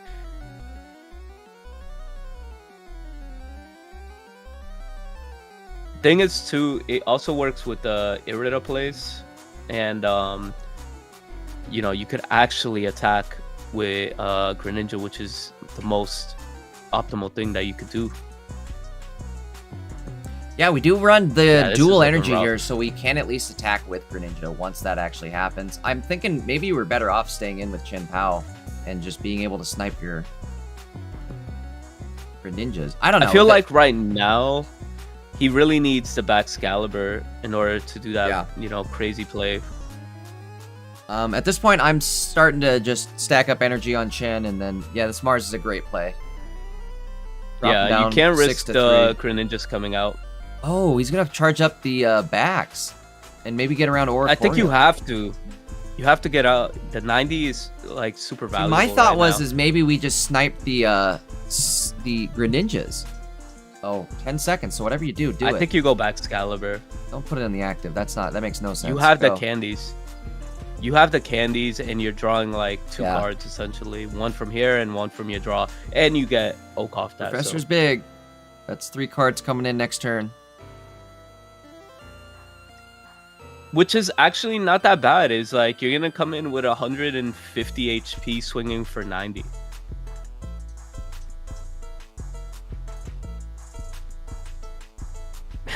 Healing up the Froakie. Neither player can find those cards. I guess that Mars was pretty effective. Irida. And the moment of truth.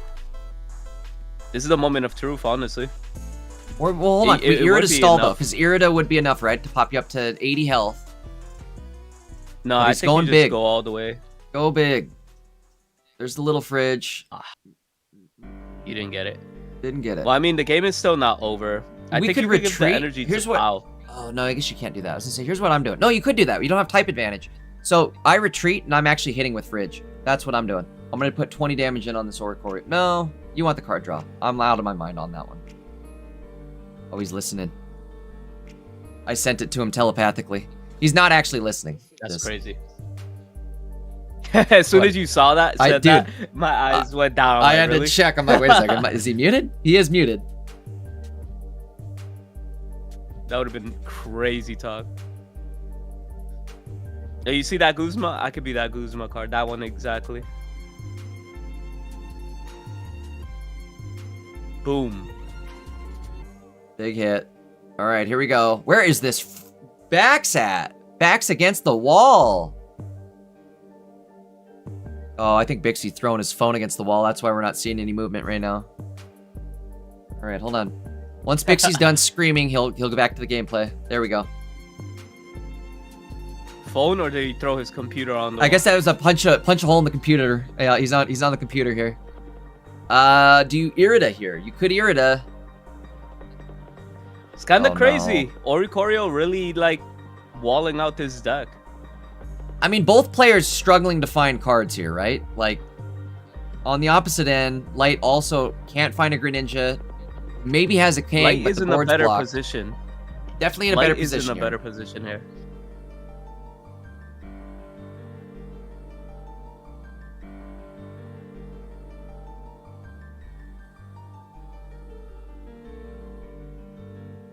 This is definitely insane walling, you know?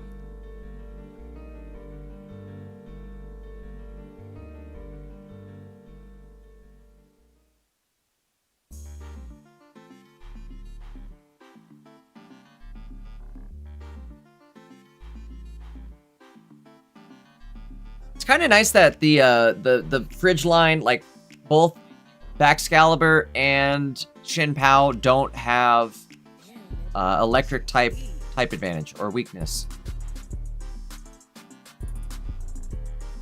Makes it so you can kind of tank these types of hits. This is not good. This part, not good at all. In fact, I think this is game. I think we're cooked. Yep, it does look like the Kangaskhan Ori is gonna take game number 1 here. Oh, I guess we have Irida. Hold on. Not totally cooked, but also this is not looking great. Pokeball. Again, where are these backs? Click, Bixie, click your deck. I want to see how many cards you have left. Bro, what is this? Bottom deck the Baxcalibur. 3 cards left in his deck. Couldn't find them. Youch. Yeah, it was just cooked from the beginning. Like, it's not something that you really wanted to sit there and wait for. Yeah, this deck is just mainly pure anti-meta, and, you know, it's doing its job, right? Yep. That Anti-meta, Oricorio wall not having especially your well opponent there. play. Exactly. Both players, though, I think, again, we're struggling to find cards there, it seemed like. Exactly. So we're gonna be heading into game number 2. They are currently searching for each other and have found each other. So let's see who's gonna end up going first. I feel like if you're the Kangaskhan player, I think you want to go first because you have access to Pichus and you want to turn on that Kangaskhan or Oricorio as fast as possible. And it looks like they are going first. And the Suicune lead at this moment, right? Suicune leading. That's not bad at all. Not at all. That's probably how you want to start this, actually. You also have energy advantage. Ooh, that's huge. Kangas in the active. So that means we can start putting damage in on this Kangaskhan. Yo, force him into an Illimat. That just means we're going to game 3. Yeah. We're already looking like a game 3 here, folks. Probably too early to call it, but still looking pretty good for Bixie. Commentator's curse. A lot better than that last round. Yeah, no kidding. Let's see. Guys, we've got almost 1,000 people watching. So, big shout out to everybody who showed up this weekend, but stick around for after this match. After this match, I'm going to do another special announcement. You guys already heard it if you've been watching the entire stream, but I'm going to repeat the special announcement, so make sure you guys stick around for after this match. Again, if you guys are just tuning in, my name's Jay Dankus. I'm joined with Erico TCG this week. Shout out to Erico. If you guys aren't familiar, make sure to go head over to his YouTube and Twitch. He does drop a lot of awesome pocket content, meta level pocket content. Anytime there's tournaments and stuff, he's getting those decks. He's putting them up on his YouTube channel. Definitely go check him out on Twitch and YouTube. Me as well. Go drop those follows. Go drop those subs over Twitch on YouTube for me, Maddie, and Erico. And if you're watching this stream on YouTube, make sure to drop a like on this stream. But again, this is game number 2 of our top 8 match between Bixie and Light. Bixie now, I want to say something so far. Yeah. They both really don't have the most optimal starts because he only got the Chen Pao. You really wanted to get access to your fridge.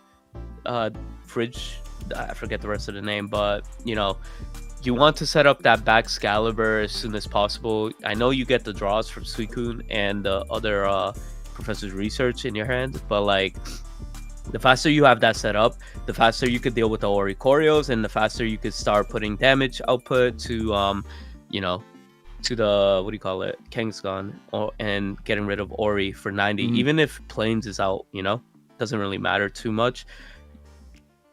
So he chose, he definitely chose Mars over Research here because he wanted to make sure that, what's that card? He wanted to make sure that Ilima was nowhere to be found. Let's see. Did he give him the Ilima? Did he take it away? He gave him the Froakie. That's the one fear that I was like going to say. Gave him the Frogster. The greatest thing, you know. That 3 energy cost on Kang. They're stuck in the active until they find that Ilima, and they won't have enough HP to survive 2 more hits. And they're gonna take 120 in this turn. Yeah, 120 is very realistic. Looks like that's gonna be the case. Do you want to drop that? Both the mini fridges? I think so. Real? No, the Professor. Yeah, that is very true. But it doesn't. I think it doesn't even matter. Ilima is your only win condition now. Your win con, yeah. I think you're absolutely right. No Ilima, it's game over right here. Even if you find a way to retreat, you got Chen Pao. I almost maybe would have put that energy on Fridge Backs right there, just so we can attack into Oricorio. He does have it. That was almost here, almost predictable. Ori. So I figure you maybe put the energy on Fridge instead. That way, this following turn, you could have retreated and knocked him out with Baxcalibur.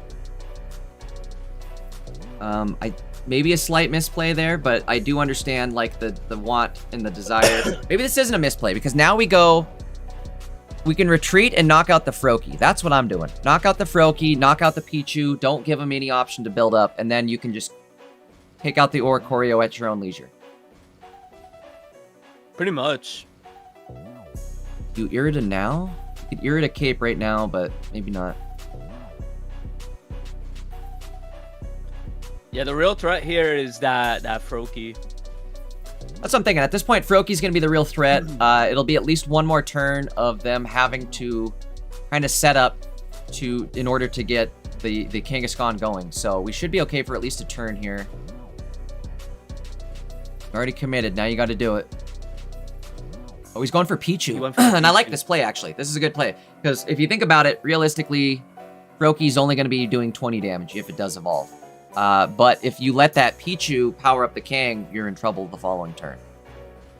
Well, it doesn't even matter. I don't even think it would even come out in time to do that damage. You know? Yes, yes. So either way of thinking, you know, it doesn't matter. You're going to get the same result.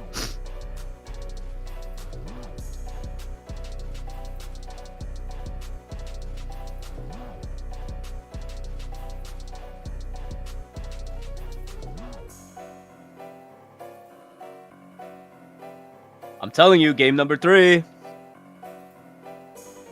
It's looking pretty game 3 scenario. He doesn't want to drop the Kang yet, but actually now's the time to drop it because we can't really do anything this turn, right? I must wonder if you're Bixie on the following turn here, what is your energy placement looking like? Do you attach 1 to Chen Pao? Do you back Excalibur yourself? Or I guess you can't do that because you can only backs the active. So do you backs the active and then attach to Suicune? Yeah, I'm doing that. And then that. There we go. I think he was maybe wanting to try an Irida play, but not yet. I think Irida would be good now. No? Well, he doesn't have the energy over on the other Suicune, so I would wait a turn. He's not in any imminent threat of like getting KO'd this turn, so Irida can potentially wait. I agree with that Kate play. It's a good one. Because you're going to be going in with this Baxcalibur to knock out the Oricorio the following turn. End it and send it. Let's see what happens. Now, if you're light, you kind of have to put in Kang. Like, you got to make a play here. There's the other Pichu. Oh, interesting. Interesting.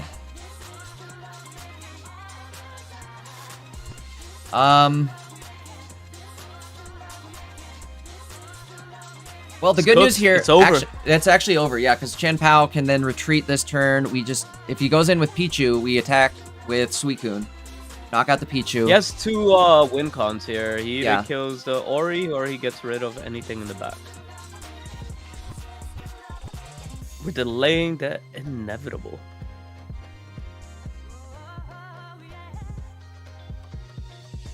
Oh, I'm just seeing in chat Backscallion. You might have just called it Backscallion. Backscallion. Yeah, that's the name, chat. I goofed it. I stopped calling my thing Palpitoad, so Senator Palpitoad. yeah. Somehow, I'm done with Palpitoad survived. No, Backscallion did. You know, every Alright. time you say Backscallion, I think of scallion pancakes. Dude, those sound so good right now. I'm starving. Irida actually going to win this here for Bixie because we can Irida up our Chen Pao, get it out of KO range.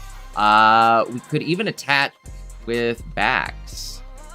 Our backs against the wall, but we could attack with backs. How do you want to play this? Let's see. How do you want to actually play this? I guess you can attack with backs. You have to retreat on the Powster. We're 1 card away from getting our second fridge. So here's how you play this. You retreat into Suicune. Knock out the Pichu. You're sitting at 2 prize points. And then you Chen Pao the Greninja the following turn. Pixie, did you hear all that? No, he didn't, because he's playing it wrong. Oh, wait. Never mind. We're good, because we survived the hit.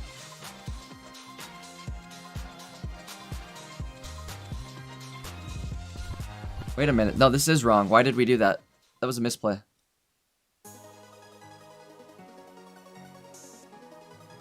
Or no, I guess it wasn't a misplay, because we're only hitting for 120, right? We don't have a red. We knocked out the Greninja, Yep. so we only hit for 120. And then we can knock out the Pichu.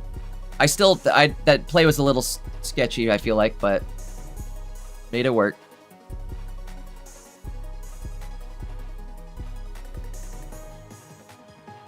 Wait, Cyrus is here. I mean, Kanga just comes and stalls, no? He needs to draw the other Backscallion. It doesn't matter. I was gonna say he's got 1 card left, so he's for sure hitting that Backscallion. And then once you have the double, exactly, once you got double Scallions out, you're popping off on the energy, and you can just Chen Pao every turn. You have to edit a picture of Baxcalibur looking Some like Scallions on his body's a back. I scallion like that pancake. idea. I'll do the gold crown because he's got a good. He's got a good pose. Yeah. Now I gotta make it a like Reptar. Bro, I'm gonna be googling Scallion PNG after this. Chad, if you know of a good Scallion PNG or Green Onion PNG, let me know. Speaking of, there's our guy right there. Like, look at that. Look at the gold crown. Look how big that big Scallion on his back is. The wing could be the Exactly. All right, there we go. It's hooked. Is that game 3 then? Are we looking at a game 3? We are. Yeah, game 3 situation here. I would have done Pichu for the hate. Pichu for the hate. That's a very important decision there, Chad. Who do you knock out, the Pichu or the Greninja right there? Or the Froakie, I guess. Soon to be I would Greninja. have done the Pichu because the Pichu was shiny. And it was that's standing there true. menacingly. Get him out of here. Get that. Quit trying to show off. All right. Gameplay going off the screen for just a sec till they get loaded up into that third game. But once it pops up there, yes. You know how he could have won this game? What's up? Pichu guy? If he had Ice Pop. Ice Pop would have won it. Could have won it. Only. It's all Maddie's fault for if he had banning Ice Ice Pop. No, I'm kidding. I'm actually really, really satisfied with the Ice Pop ban. This turned into an excellent weekend. Really refreshing. A lot of new decks. Again, from a viewer and player standpoint, I don't think you could ask for a better tournament. So, hope everybody's enjoying it. All except for you Hydreigon players. I understand the rage, but there'll be other tournaments.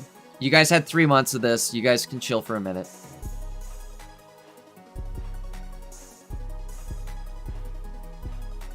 All right. Getting the Suicune lead is kind of nice for him, though. Yeah, definitely a great Pichu start. In lead fact, kind of good. This is optimal start for Bixie. We'll have to see what Light also throws down here. If Bixie can get the backs up and running as fast as possible. Damn, that's kind of crazy. The fact that he has the Ori. Okay, so it is dual energy because I'm seeing electric and water. Yes, he does run dual energy. There's the candy. Good start here. All right.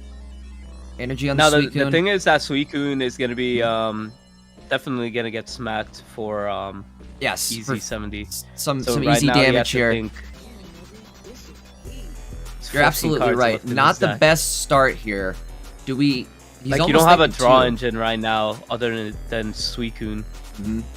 We need to get these cards out. Worst thing in the world. We need to get these cards out. We need to get the Baxcalibur as fast as possible. We've got double candy, but no. This is what you really call Brick City right here. Yeah. Double candy.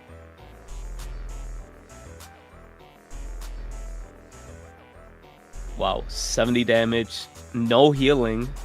There it is. There's our guy. Oh, that's big. Chien-Pao. Now that's a question. What do you go in with? I think you have to sacrifice the Suicune, right? That's very scary. Because you want that I agree draw. with this play. I agree with this play. Because you're not getting type advantage, so you're only getting hit for 90. You have some time. We just have to get through this Oricorio, which we'll do the following turn. And then we're free to retreat and kind of get back into our cycle here.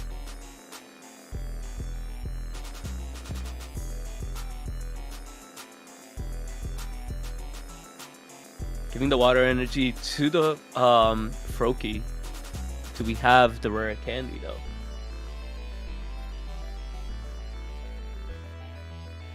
You can see that nervous tapping on Bixie right now. He's tapping the screen all over. Oh, I do that all the time. I start clicking my deck every 2 seconds to see how many cards I have left. To try to warm the top of the deck up. Clicking an empty corner. Clicking on the empty corner. Yeah, it's insane. Oh no! Oh! Not what you want to see, folks. But that's okay, because this actually, if we attack here, it just gets sacrificed. And that's a full health Baxcalibur. This might not be the end of the world, but it's also not great. To be fair, Baxcalibur solos like the whole field. Exactly. We could see a back solo here. Again, backs against the wall, but let's see what we can do here. We can get another fridge set up. Cape is good. Plane's not really great in this situation. Honestly, what this guy really needs, he needs a Kanga and a Ninja. Oh, don't you be saying that. We're rooting for the backs deck. I'm rooting for Bixie. I guess I can't be biased here. I'm just trying to be neutral here. Oh yeah, on a neutral playing standpoint here, we definitely want to find that Ninja. I guess I have to take my bias out of this as a caster, huh? Sometimes I don't. Yep. Sometimes I don't. Sometimes I say, screw it, we're going all in. Emotions are riding high. We're rocking with Bixie this time. Let's go. What do we got? Cape on the backs? Think so. He's thinking about it. The thing is if you... Maybe wait until you see the Greninja. The problem is he also has a copycat. So, like, do you wait, let him copycat you? Do you put the cape on and end up getting Greninja KO'd on Chen? We'll have to see here. I think Baxcalibur is just gonna sweep this. I was gonna say, the good news is Bax could maybe solo this at this point. And then the Chien-Pao could just get built in the back. We attach one to Chen. We're gonna get another easy KO right here, it looks like. Oh no, Serena. So we definitely found him. We definitely found him. And that cape placement now is not good. But here's the problem. Chien-Pao could just come in randomly, and then he could just like retreat to Baxcalibur and win the game that way. Baxcalibur, I mean, actually, all Chien-Pao needs is one energy. Mini fridge.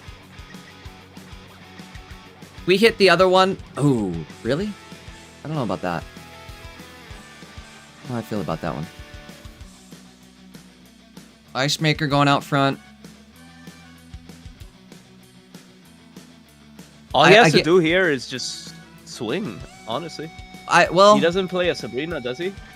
No. Nope. He wasted his Cyrus. Yeah, now he just wins. Bixie wins. There's nothing he can do. Even if he has the Greninja.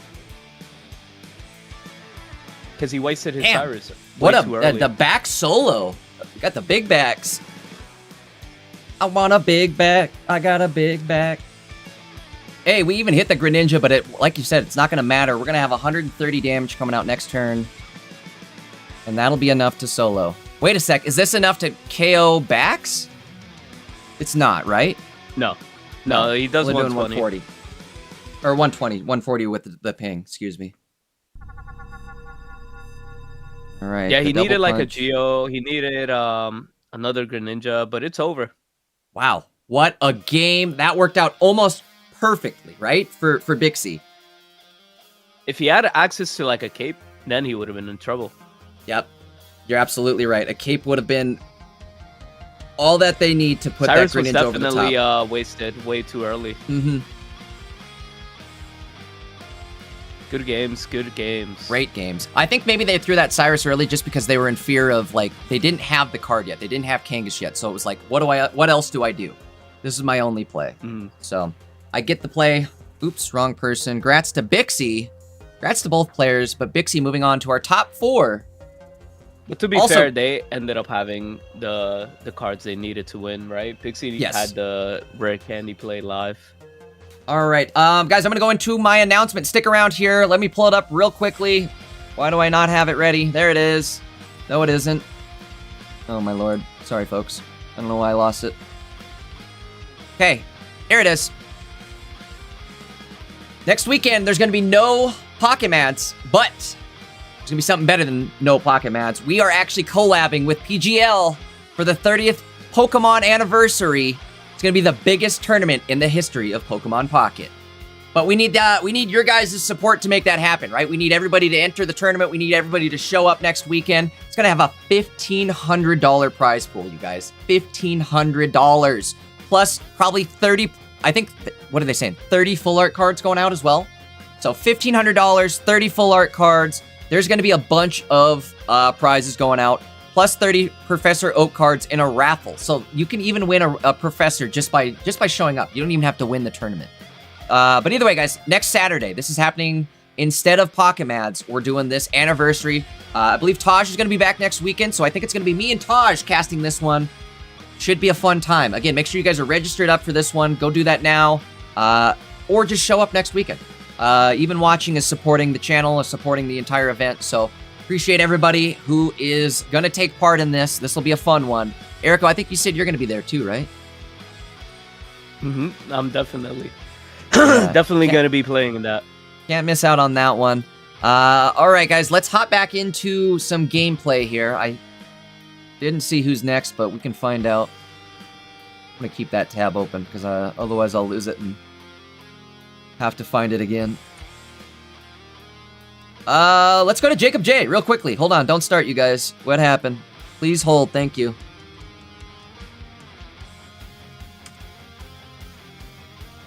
Oh, I'm glad this one got held. We're glad this one got held. All right, let me get it loaded up here, folks. We'll have a good game in just a moment. We're gonna have What the Sigma versus Jacob J. This is turning into an insane tournament finale here, you guys.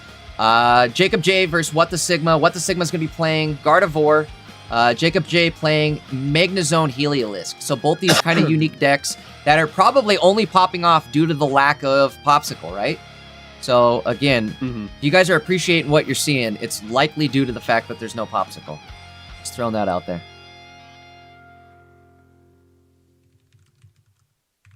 Okay. So, where are we going to? Let's see. Who do we want to watch? Either Sigma or Jacob J. Sigma is Gardevoir. Jacob J is Heliolisk. Let's take a peek at the... Are they top 8 or top 4? Top 8. Or no, is this... Yeah, let's look at What the Sigma then.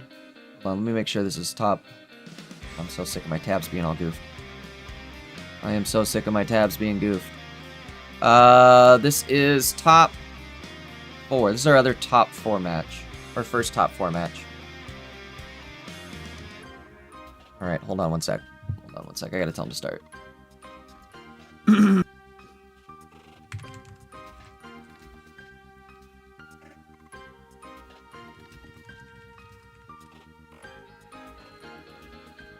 Oh, so they're both top 4. Yeah, Okay, both top 4. But What the Sigma or Jacob J, I guess who do we want to watch? I think we're going to go, let's go with What the Sigma. I kind of want to watch the Gardevoir player. We've watched Jacob J like 3 times today. So let's go with Sigma.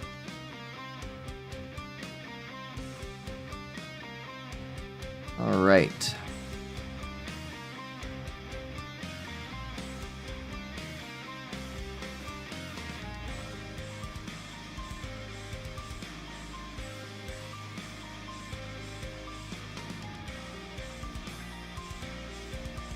Top 4, ladies and gentlemen. It's gonna be crazy. I'm excited for this one. Look at that. Still going on with the Pokemon music. Who is What the Sigma? Yeah.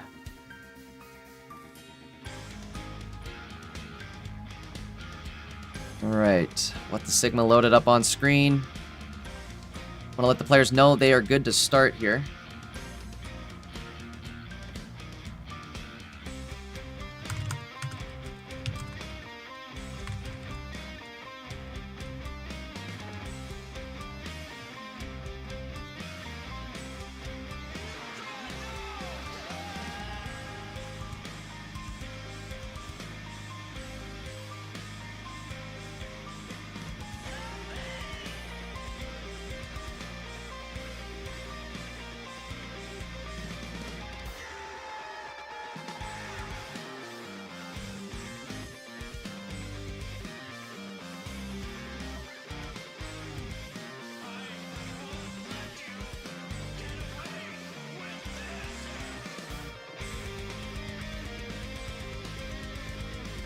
All right. Looks like the game just now starting. Here we go. Our first top 4 match between Jacob J and What the Sigma. I'm excited. Do it. Again, this is going to be a great top 4, great finals. Things have shaped up to be an excellent tournament this weekend. Loving it, man. Ba-da-ba-ba-ba. Meloetta starts are always insane. Yes, and then as far as the gameplay goes, starting first with Meloetta, not a bad start, I would say, right? Not a bad start at all. We've got the And you Ralts got in your hand, Plazas. and we got our Plaza, we got our Kirlia. We're ready to go for a Gardevoir setup. Yeah. Just overall, like, I think you could just drop the Plaza, right? You have they 2 don't of play a them. Stadium? They don't play a No. stadium. You're right there. Exactly. They do play hand disruption, right? Mars, if I recall. Jacob J has I don't- no hand disruption either. Oh, so this guy's chilling. This guy's Yeah, we're chilling. We can let our hand. They do run a copycat, Paradise. so you kind of have to worry about how big your hand size gets, but that's about it. Yeah. I would say, though, I mean, What the Sigma already has everything he needs to get Gardevoir set up. It's just a matter of we need the energy now. There's our candy as well. Go right into Gardevoir this turn. Double Oh, Gardevoir. look at that. Dang. And you get the Good rare setup. candy pop off as well, too. See, the thing here, you could just invest everything into the Gardevoir in the back. Yeah, you could absolutely just go big on guard and get the free End your retreat turn. next turn. And then you have the You start double knocking Diantha. everything out. Yeah, you have double Diantha. There's no Oricorios for you to worry about, so you're actually sitting really good here for Diantha. Or not Diantha, excuse me, Gardevoir. Gardevoir also super tanky, 210 HP. So even if you, like, there's nothing on this team that's going to one-shot you. They have to two-shot you with Heliolisk, and even then, that's not an easy setup. You can't attack twice in a row without that E-switch. So going to be a tough game for Jacob J. Definitely an uphill Exactly. battle. Chat was saying, enjoy the Gardevoir wins while they last. This probably won't happen in real gameplay strats, but maybe. I don't know. Maybe it will. And if not, it's working now. It's definitely good right now in when Hydreigon is not present, because that's the only deck that's holding this back because the darkness factor is insane. That too. I guess you get type advantage with darkness, right? They did manage to actually get a KO here. That's crazy, and put some big damage on the Gardevoir. How much damage? They did we really just need take to right draw. there? Holy moly. They really need to draw into Diantha this turn or the next turn. Like which this they turn? ended up getting May. Even I did like not next expect turn. that.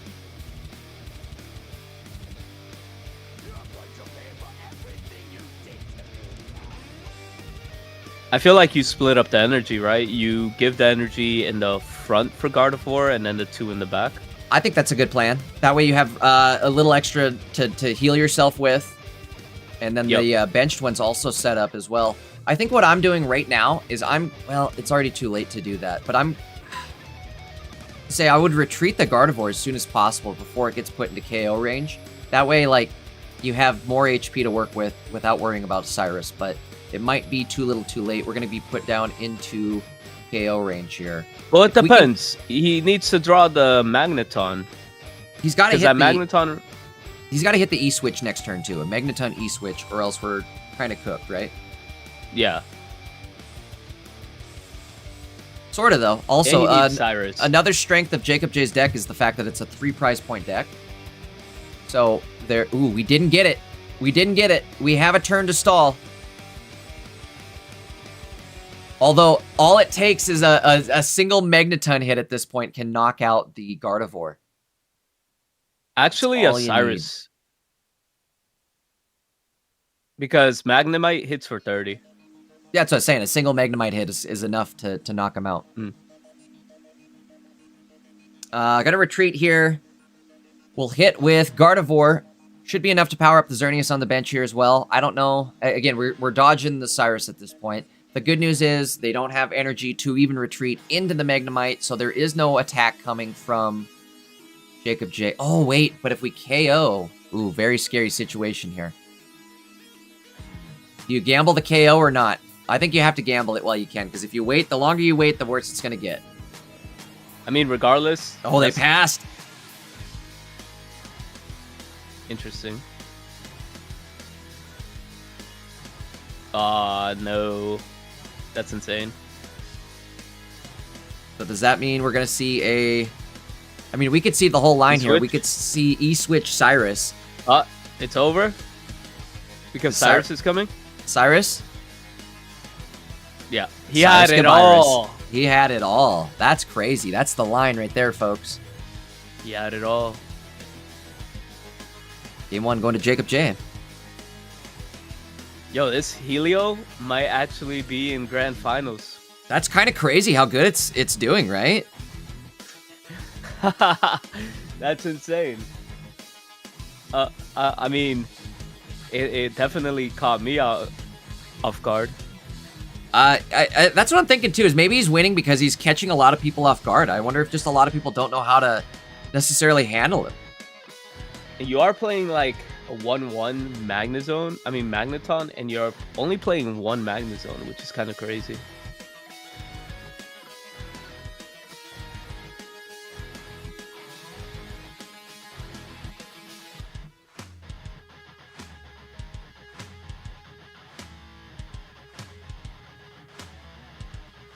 All right, starting off game number 2 here.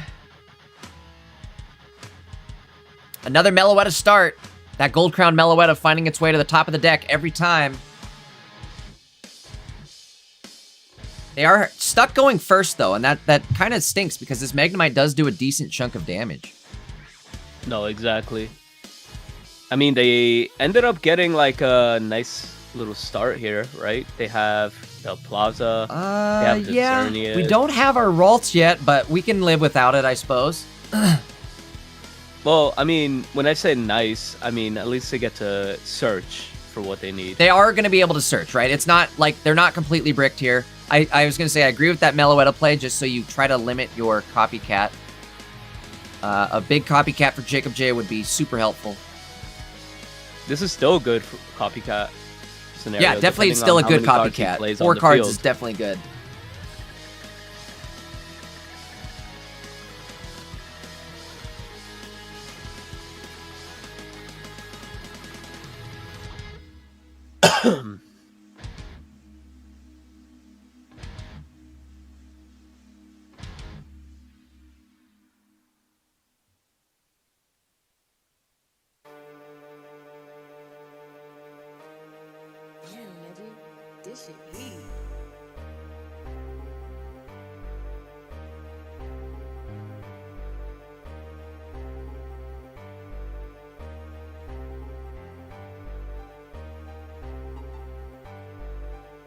I mean, they have access to both routes, which is great. Depending on if they get the one-shot Magneton, it could be over for the Meloetta, and you're putting damage on the routes.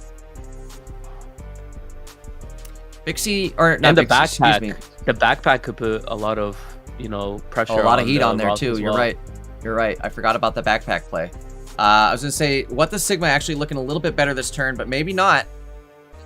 Maybe not. Is this enough? Plus 20. If he double backpacks here, that's enough to knock out the Ralts. It's enough! Oh, no way. Is this already cooked? It might be. It Holy might be. moly, you guys. Oh, no. I'm calling Is it Magneton scam. Wow.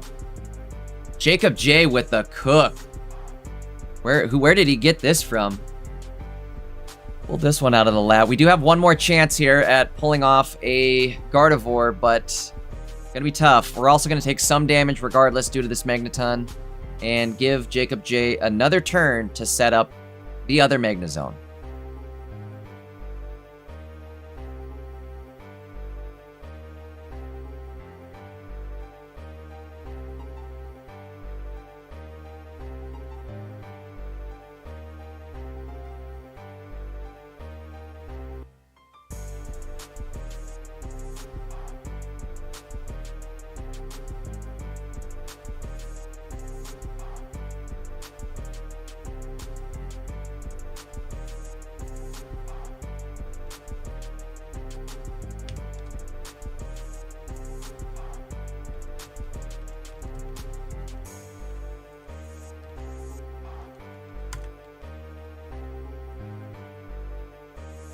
Mega Gardevoir coming out.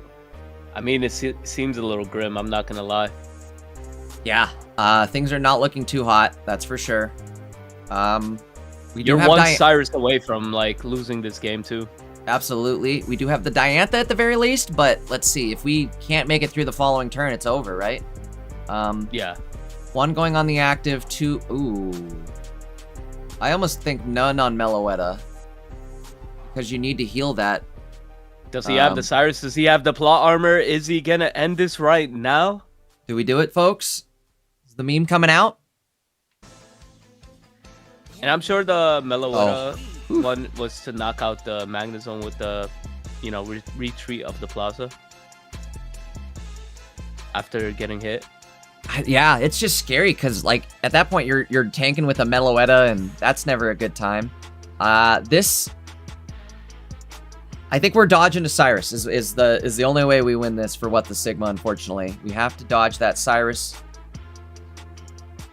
which we may have just drew with that's that Professor guarantee. Play. And that's a guaranteed 120. Guaranteed 120. You're right. Exactly. In the back. Because that thing has one energy. That Helio type. All right. Diantha, I think, has to go on... it has to go on Gardevoir. And again, we have to dodge the Cyrus. Rough plays here. And we have to hit the coin. There's so much that has to happen here for what the Sigma to win this. All of the RNG in the world. All the RNG needs to happen, and it's happening right now.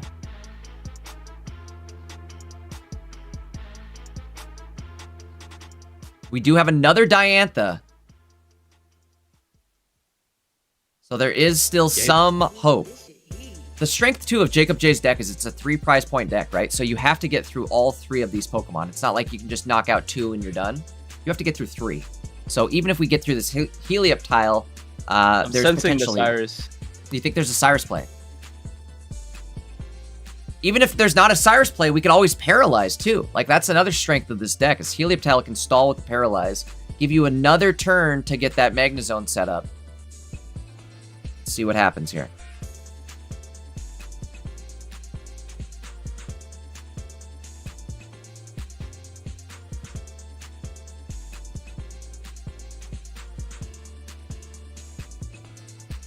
Yeah, this is looking insane. I'm not gonna lie.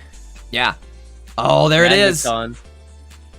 But you did get rid of your Magnet Zone, so all this thing is a E-switch enabler. Hey, you're right. Jacob J, good reminder. Jacob J only runs one Magnezone. So you're only finding energy on the Magneton. Like Erico just said, it's only really probably going to be useful as a E-switch setter upper. It's a AA battery. AA battery. I love it. I think we are going to go with the Zap Scam, Paralyzed Scam. With really cutting it close with a copycat of that size and 5 seconds left. Yep. The attack not going out. Oh no! That's I think game. he's just gonna go for that 60 damage. That might be game, unless we hit our Cyrus. If we hit our Cyrus, Yeah, actually, it doesn't matter.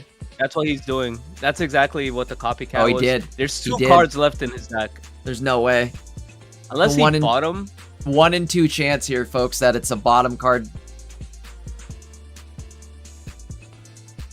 Dang. Unless he got it from that big copycat. Oh, you know he did. I don't There's know, no man. way. There's he's got 2 cards left in hand. So again, he's gonna top deck 1. It's if there's a chance that it's not in his hand, there's a 50% chance it stayed at the bottom of the deck. But we all know what was coming. That's it. We all knew it was coming. It is over. And that was a 2-0 sweep. Wow. 2-0 sweep with Jacob J. Shout out to What the Moving into Sigma the though. finals. What the Sigma playing an awesome Gardevoir deck. I love that. That was great to see go this far in the tournament. He was holding the #1 spot up until here. This was like his second loss. I'm not I gonna think. lie. Yes. When we spectated him game 1, I mean the first round of the tournament, I was like, this deck ain't going that far. That's You what I you thought so? I saw it. I thought, oh man, this deck is cooking. He's gonna go far with this. I wasn't a believer, but here we are. He made it to top 4. Again, congrats to What the It's those Sigma. ratios. But hey, it worked. I'm It here worked. for it. It worked. All right, let's move into our other top 4 match between One Cool Bro and Bixie. Yeah. Bro, what a Hey, name. at least I'm honest. We got One Cool Bro. We And then moving we've- into Bixie's chat. Yeah, yes, let's do that. I'll drag you there. Thank you, thank you.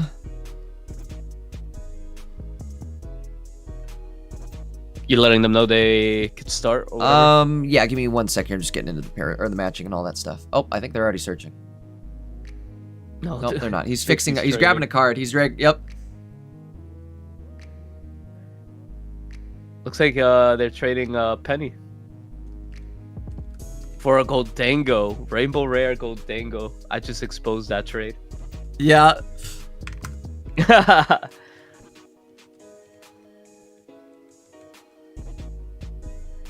All right, I'm gonna get the. I just let them know that they can start up here. I'm gonna get the deck I list can't let loaded them up. know. That's all right. I I got have it for no us. powers.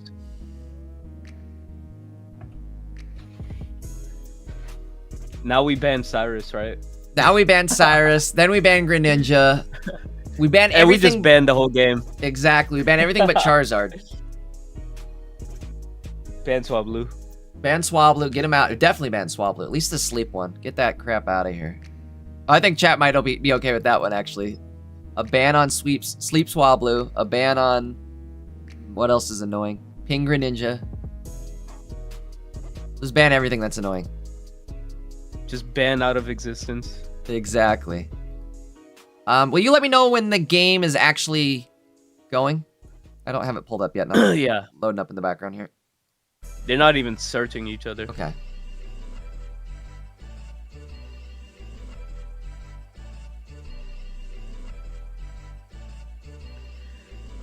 Yeah, here we are, getting into the second match for top 4. Yeah, our second top 4 match. Again, join with Erico today, guys. Taj is still out of town, but that's all right. We had Erico step in. Glad you can cover. Guys, if you're not following Erico over on Twitch, if you're not subbed up to his YouTube, make sure you go do that now. Go do it right now. Now that we have time, go do it. Also, I guess if we're doing that, let's drop all the subs, let's drop all the follows, let's drop all the likes. You can head over to my Twitch. You can head over to my YouTube. I do stream. I do drop content as well. You can head over to Pocket Mats. In fact, you guys are probably already on Pocket Mats, right? So make sure you drop a follow on Pocket Mats. Make sure you hit that sub button and notification bell as well. Facts. We are just waiting on them to start up here. It looks like they're searching at least, so should be any moment.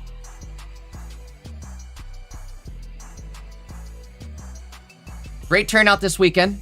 Got almost 1,000 people watching. In fact, we have over 1,000 people watching. That's awesome. That's what I am saying. Welcome on in, guys. Again, this is our second top 4 match. Whoever wins this, moving on to the finals. Up against Jacob J. Jacob J in the finals with his brand new Magnezone Heliolisk deck. And he is like a one of in this tournament. I think he's the only person running this deck. So shout out to Jacob J. It may, if Bixie ends up winning, it may end up being like the Suicune Slayer, right? We're cooking, we're cooking. Bixie gonna have trouble with this one though. Double Oricorio Magnezone. Interesting. And it would be a very interesting final if we had Magnezone versus Magnezone. Yeah, I just pulled up the Twitch chat. It's pretty funny. I was on YouTube this whole time.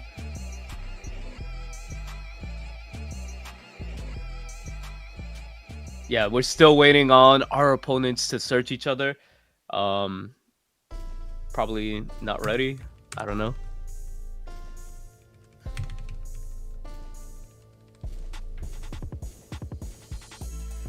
All right, we're searching. Are you ready, Jay? I am ready. Here we go. Here we are. Game number 1.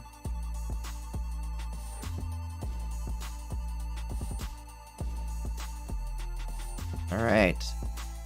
We got Bixie versus one cool bro. He's very cool.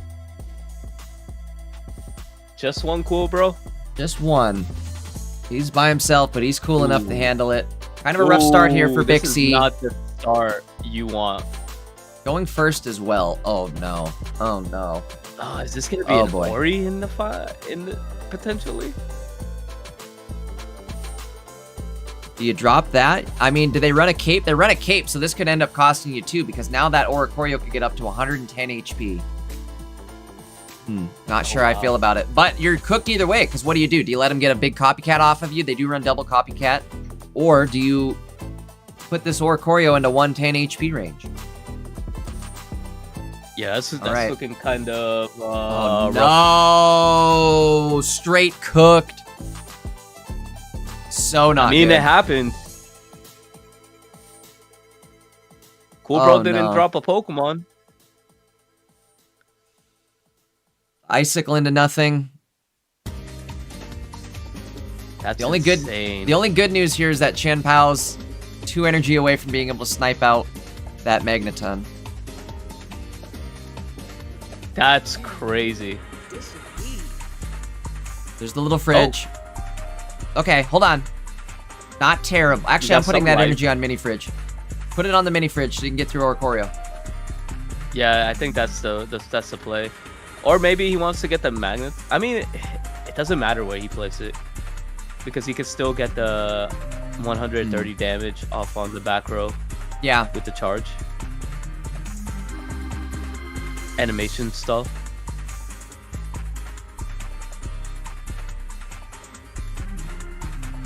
Does Cool Bro... One Cool Bro does run a Mars, so maybe we didn't want to telegraph our play by putting that energy on the fridge backs. A little mini fridge.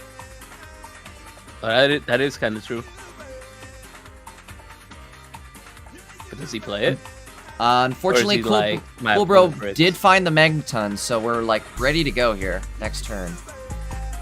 Although, I guess... Actually, wait, we sniped that out. Oh, this is big. We're big. Bixie's sitting great right here. Because now we can actually energy up the Baxcalibur. Baxcallion. Okay. We're powering up Baxcallion right now. Yo. And then the following turn. Carries. Yeah, the following turn, Bax carries. I thought our back was against the wall, but nope. Baxcallion is putting the match on his back and carrying it. Bro, how many back puns can I make? It's actually not... It's not over yet. depending back- on what Back-to-back Wolbro puns. Yeah, I guess if we drop something here, there's a chance. But if no drop, that's it. Game over. Bixie taking game 1, which was like... I did not expect this to... Oh, wait. No, we don't have the energy to retreat. I forget about this part. Oh, no. Oh, Yeah. no. Oh, no. So you are probably, unless you just want to get the draws. I mean, he could retreat into.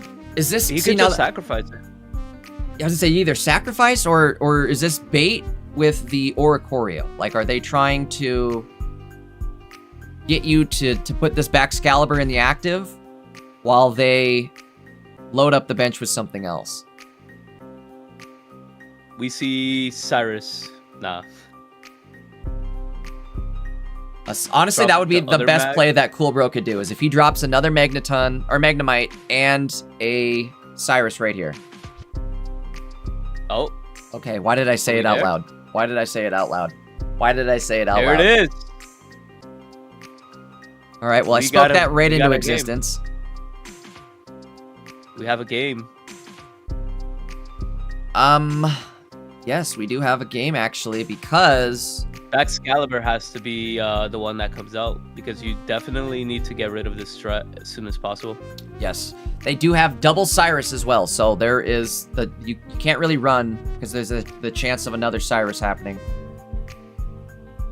Suicune, we wanted our other fridge, but that's okay.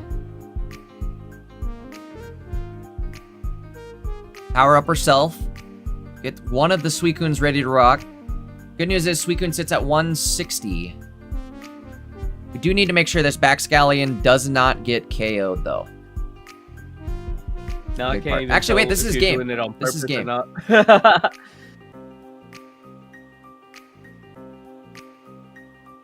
That's the funny part. I completely missed the fact that this is actually game, right? Unless we cape. Yeah. Did we cape already? I don't remember if we caped. Oh, no, we didn't. So we could cape up the Magneton and survive a hit.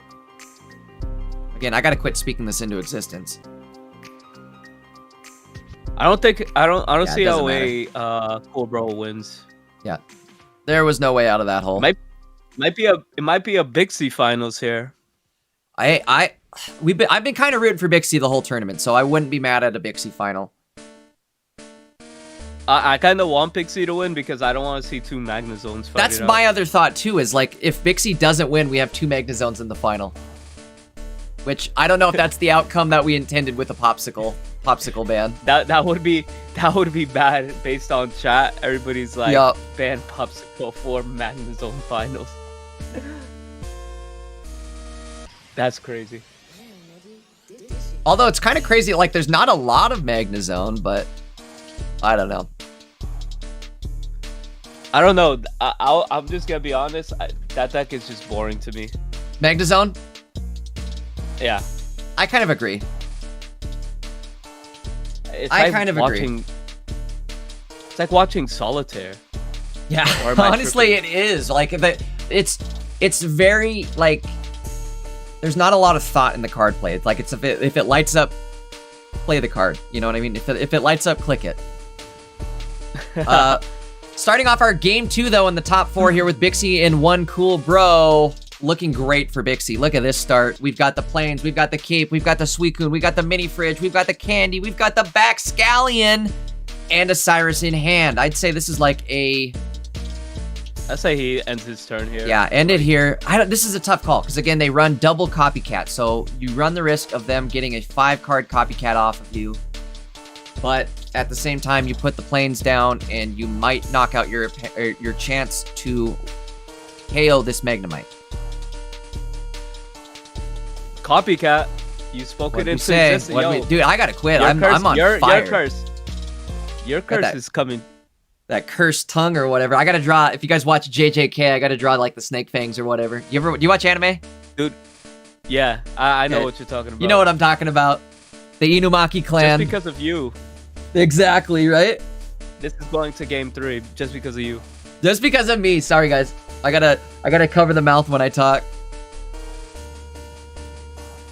But this is going to be enough to get the knockout. This is enough. And we're gonna take out their little energy advantage that they had here. Not only that, you do have access to Chen Pao now.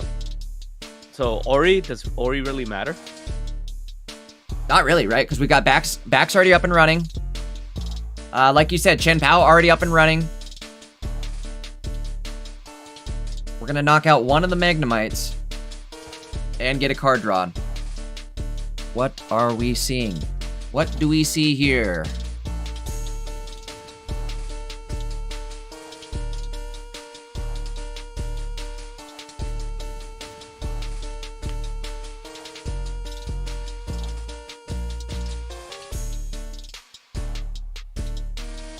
It's about to be cooked.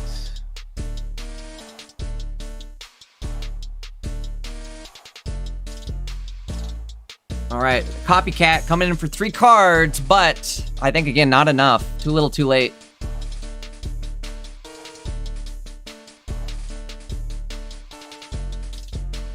Now, what are you doing if you're Bixie? Are you... Oh, my goodness. If you hit this right here, come on. Warm it up, Bixie. Warm it up. 8 cards left. Big backs. We got a big back. So we're having a grand finals of Excalibur, right? It's looking that way here. I would expect to concede even at this point. Yeah, one cool bro just got not cool bro. Yeah, he got not cool bro. He wasn't cool enough, unfortunately. I'm just kidding. I'm just joking. Yeah. One cool bro, still a cool bro. But what's up? He's probably kind of glad he didn't drop the stadium. Yeah, I think so, right? That stadium drop definitely could have put that Oricorio over the top. But either way, congrats to Bixie. Moving on to the finals. What a top 4. That was quick. That one went quick. All right. So we have Bixie and Jacob J. Bixie and Jacob J in the finals.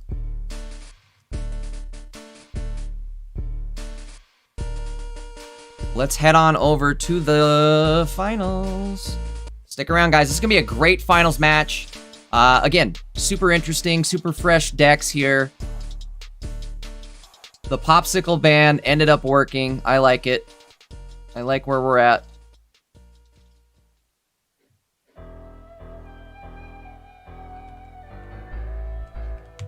Jacob J. Now, I'm in kind of a dilemma. Do I root for Bixie or do I root for J? I gotta kind of root for the J, right? The J-ster. J-meister. Big J. Exactly. I think we could probably just stay with Bixie. Bixie's gameplay looks really good.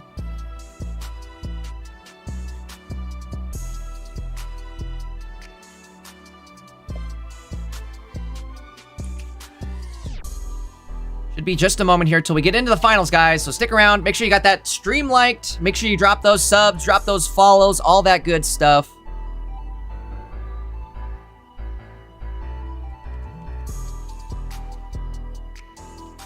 Are we watching Bixie's point of view? Yeah, well, I think we'll stay with Bixie here. Bixie probably has the...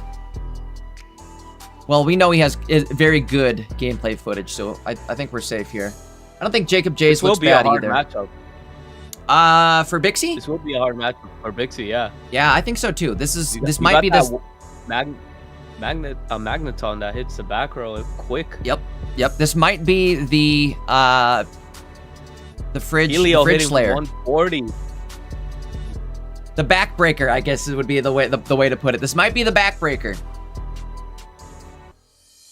The backs breaker, I should say. Again, guys, we're just waiting on the gameplay to actually start up here. I'll throw it on the screen as soon as they are done searching.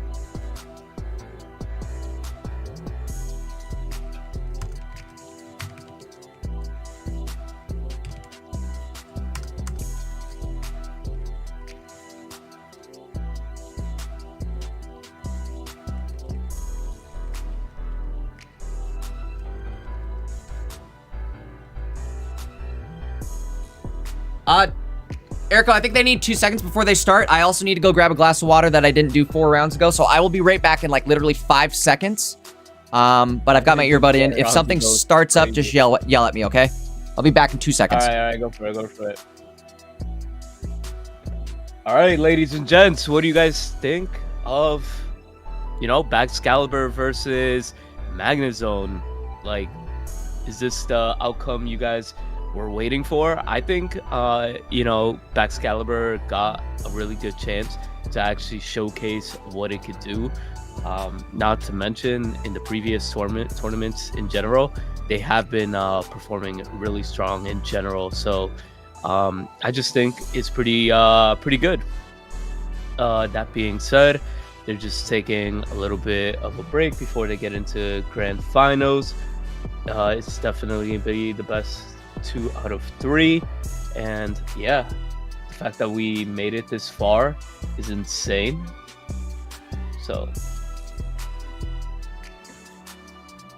yeah, the fact that only one Hydreigon made it, is pretty telling on the whole situation that we're in. And let me see if he could hear me. Yo, Jay, they got the password on.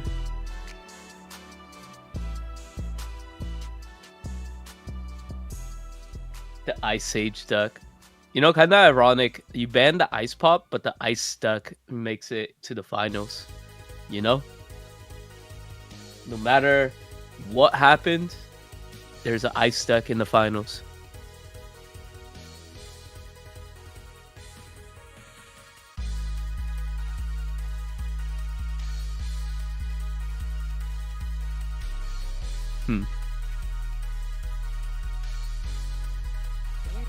I would check the metagame. All right, I'm back. Sorry about that. Let's lock in here. I think they are gonna start searching right now. We should be good. Here we go.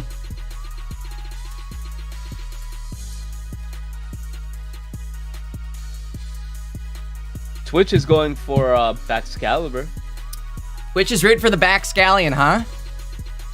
Yep. Chat, let us know. Who are you rooting for? Are you going for Baxcallion or are you going for the Heliolisk deck? In chat, nobody's saying anything on YouTube. They're just arguing about Ice Pop ban. They're still mad about the Ice Pop ban, huh? Yeah. All right, here we go. Double Suicune finals.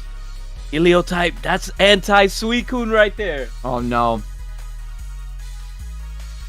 Literally. Yeah, the Helioptile in the active. Does he get... Oh, he doesn't have energy advantage, though, so that's big. No. E-switch. Oh, he could E-switch him, though. If he has a Magnemite, Pixie might be... You're thinking right for the evolution, though. I was thinking more so for that turn 1 stun. Could have been... I guess it doesn't really do much, right? Okay, he doesn't have it. So, Ooh, because if he had a Magnemite, he could have had the Clement. And the E-switch. And the Helio. Clement does search the Helio too, so. Let's see, can we survive? He's probably thinking of this game, just another game of rank. Helio type. I think actually we're kind of stuck here for Jacob J, right? Because Suicune's going to be able to knock out the active. We don't have. That's why I said do we go for the stun? We could go for the stun, but then if we whiff the stun, we're in trouble. Unless we get a Magnezone. I mean, a whiff sounds way better than 100% losing than nothing. This game. That's true too. My other thought though is we attach to the bench. Okay, this is big because now they can't KO us. Okay. So you're gonna trade 1 point for 2 points, is what we I'm might. saying. Hold on, could we survive though with starting planes? I think we do, right? And Cape. Oh, we're good. We're good. Backpack is a real card. Backpack's a real card. Oh no. Is 180 HP going to be enough? So he's going to hit for 140 base. If he hits two backpacks. He hits 160. So yeah, nah, he's chilling. 2 backpacks though is enough, right? Oh yeah, 2 backpacks. But do you really want to waste all your resources on that? Good. We have 2 candies in hand. There's a good chance we can hit the backs if we get this active KO knocked out, or active Suicune knocked out. We move into our other Suicune on the bench. The following turn, we can, if we don't get knocked out the next turn, we can start attaching to Chen. Jacob J might be in trouble. the lack of Magnetons is definitely hurting Jacob J.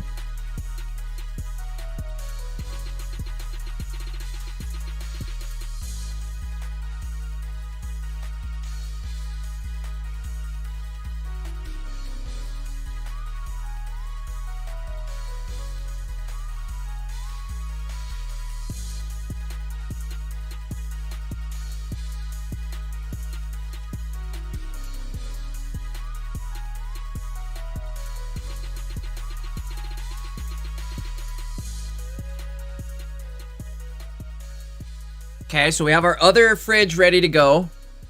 Again, this is a great spot to be in for Bixie, I feel like. We're going to be able to knock out the active. There's big backs. The fact that you have backs here, you're chilling. You can just retreat, right? No, he doesn't. I think I'm retreating and not giving him a KO at all. Or do you start powering up Chen? Nah, I think this is the right play. Go in the other one. Don't give him a KO at all. Make him work for it, right? Mm-hmm. And you can take advantage of Suicune. We Having, only have like, you know, bodies. 4 cards left. Suicune is definitely like a body, right? He's a big tank. Same with Entei. That's why I like the Charizard deck with Charmeleon, is because Entei's a tank with 140 HP, and it also draws cards. Like, it's a good card all around. Wait. Wait. There's a funny comment. Somebody says, I'm rooting for Magnezone. I cannot root for Suicune even if it has new employees. Fair. I agree with that, kinda. That's why I'm calling it the Baxcalibur deck. I'm not calling it the Suicune deck. It's Baxcalibur Chen Pao. Hosted by Suicune. I think he should have went for the high risk, high reward. Aw, damn. It's over. It is Jover. What is Jacob gonna do here? We get the KO, but that's it.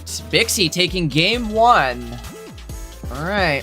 Of grand finals, all he needs to do is secure this one more time. Yeah, if Bixie But can Jacob lock this, could come back. he could come back. That was an Don't count excellent Jacob. start for Bixie. So if what are we doing here? End it. Oh wait! It's not over. It's not over. We got to do 80 damage here, and we're not going to do 80 damage with Suicune.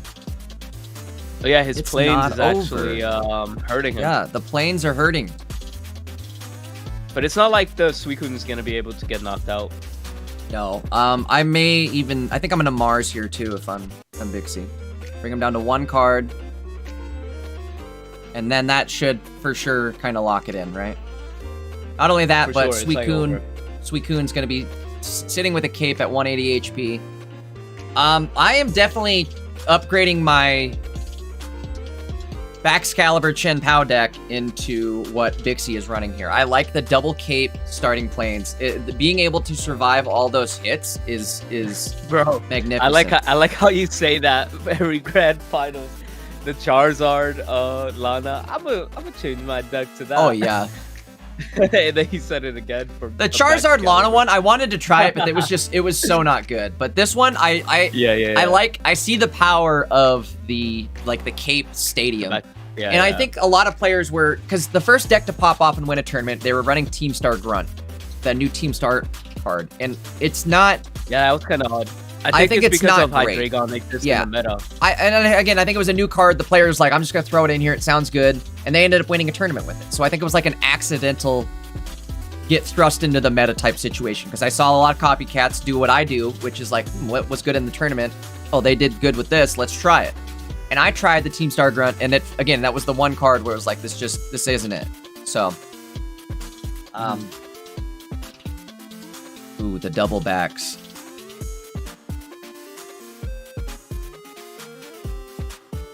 What do we do here? I mean, I think you just get rid of Helioptile and then just end it with Chen Pao the following turn. What are we doing? Why are we playing around? Why are we doing this? This is actually where it gets dangerous. Because Chen Pao could definitely get the knockout with the 20. Yeah, I guess I forget we can't leap right into Magnezone, so there's no chance of Chen Pao getting Chen Pao'd.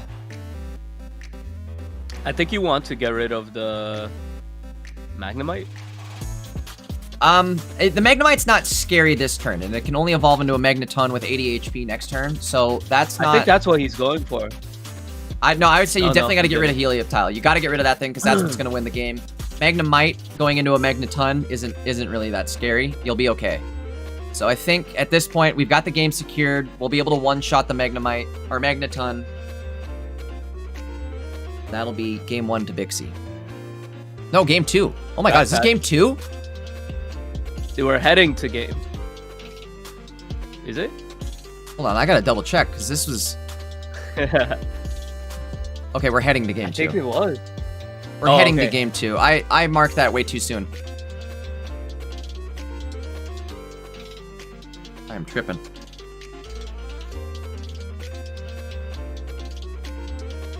Jacob J did a great job hanging in here, though. Okay, there we go. Game 1, now going to Bixie. Wow, wow, wee, wow.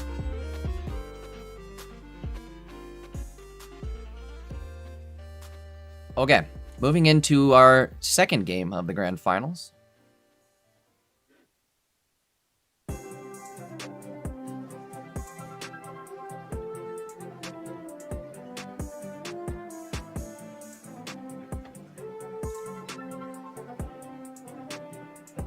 All right.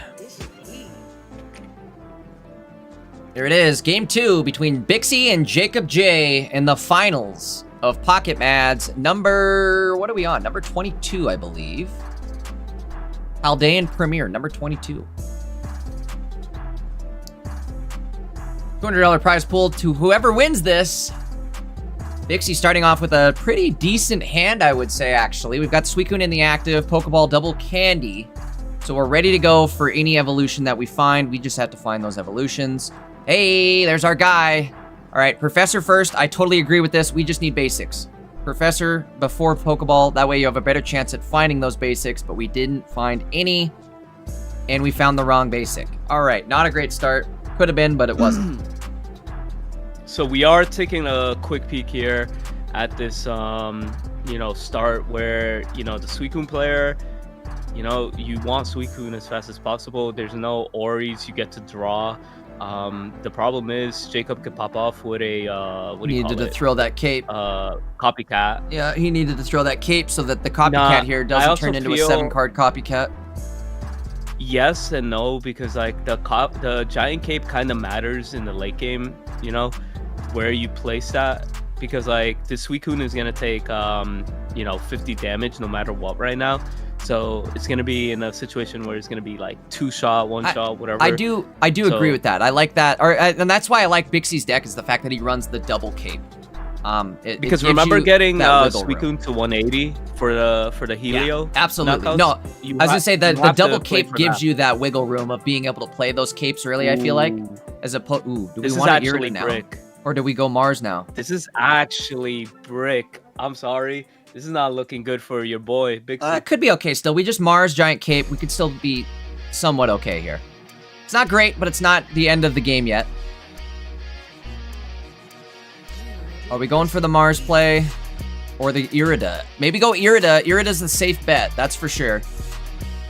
Giant Cape finally going out.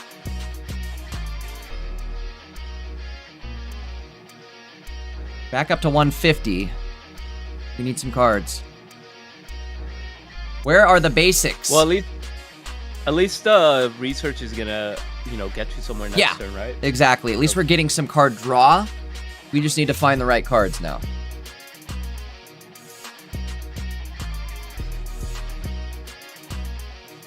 There's the Helio.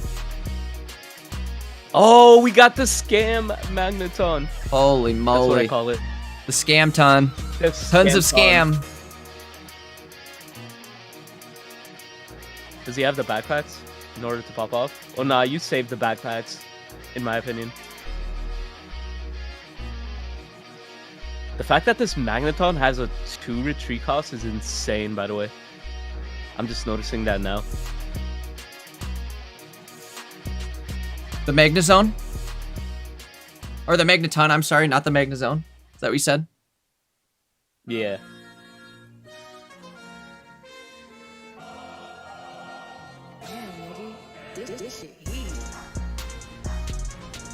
There's the mini fridge. Double mini fridge, in fact. This is big. Now we just need to hit our guy. We gotta find our guy. That fridge looks so funny. The little guy? I love him, dude. All right, that's enough to knock out Magneton. That's actually big for Bixie. Although, we are gonna get counter KO'd here. Oh, the planes are just too late. Nah, he has the Baxcalibur play. That's insane.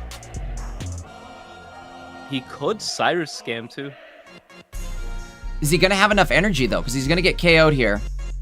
And then what do we... I guess there's no energy. Oh no! There is the energy setup. Oh no! Battery. Okay, so Chen Pao can survive with starting planes. That's what I'm thinking here. And you have to find... Bro, we're gonna have to have the most insane pop-off here. So, Caster Curse going out. Baby, Vivey, Zao.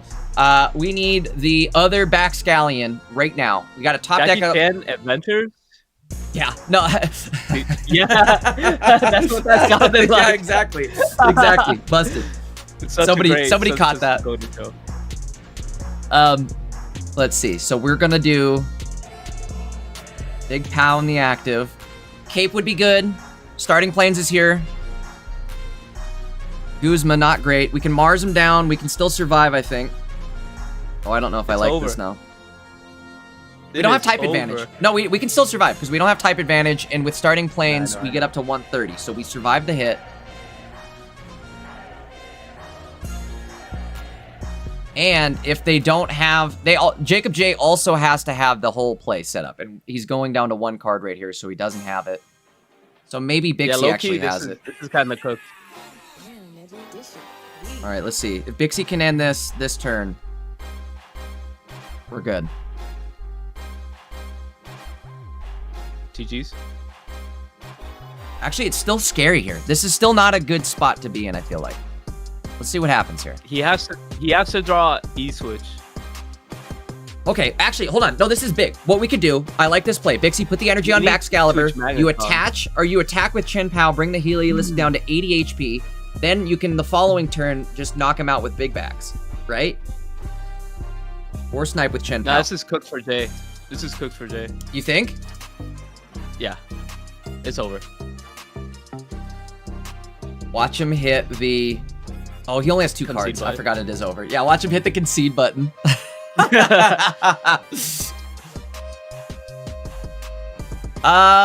Is there an out here for Jacob J? I don't think there is. Nope. Not good. Not looking good. That Mars was killer right there. Absolutely the nail in the coffin. From the lizard. Oh, we're jamming with the music right now. I know you probably can't hear it, but they're jamming. Oh wait, E-switch. Uh-oh. E-switching.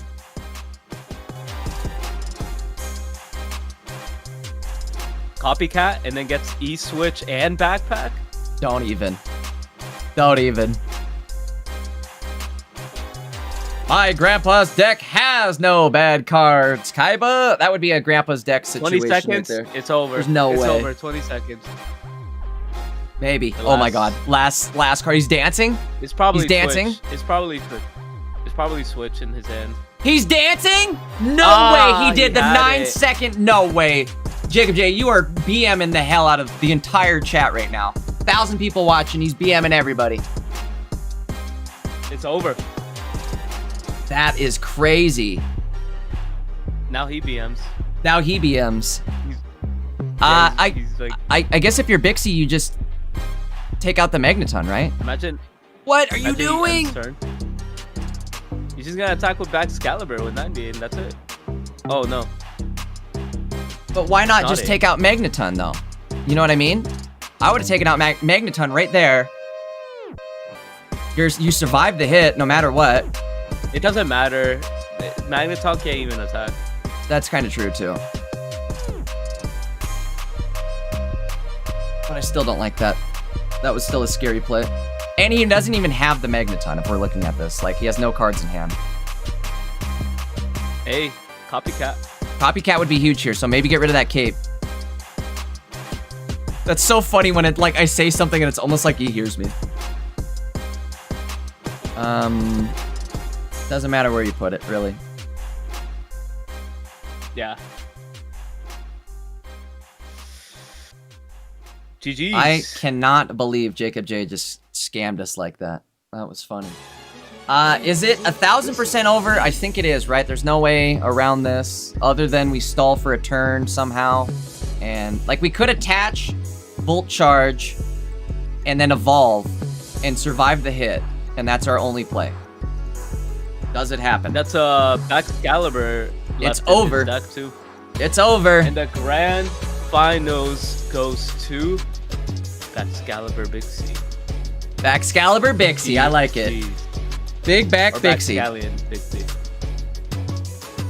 Grats to Bixie for taking the finals 2-0, in fact, in the finals. But also, grats to Jacob J for making it to the finals with that deck. That was an awesome deck to watch. He definitely was knocking people out with it as well. Very scary deck to deal with, I would say.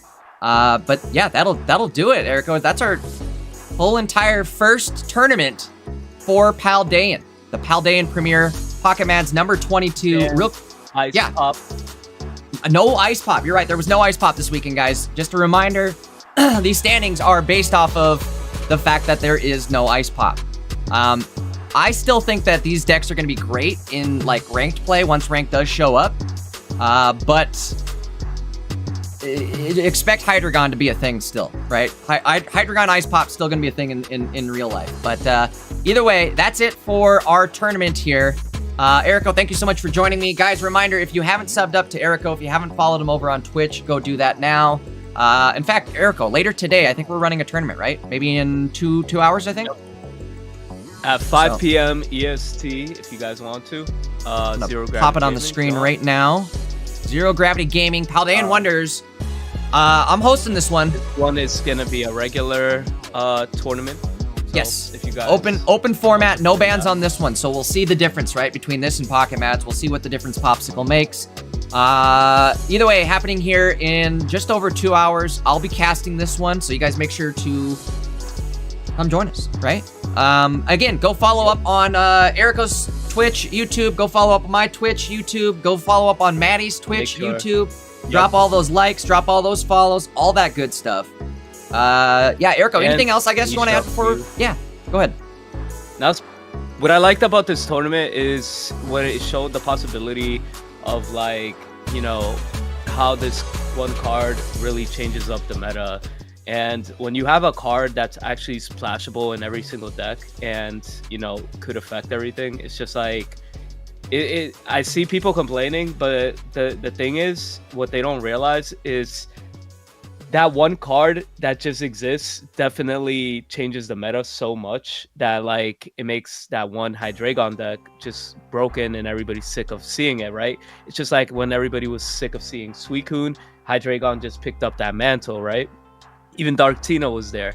So it just really comes down to like showing the whole like community that, you know, how strong like one card could really be and how much it could shift the metagame. You know, sure, it's not going to be represented in rank, but it's definitely a great way to showcase the power of every single deck, encourage new deck building, and, you know, maybe you could add, you know, Lucky Ice Pop to these decks that, you know, topped in this tournament and kind of, you know, morph it into your own.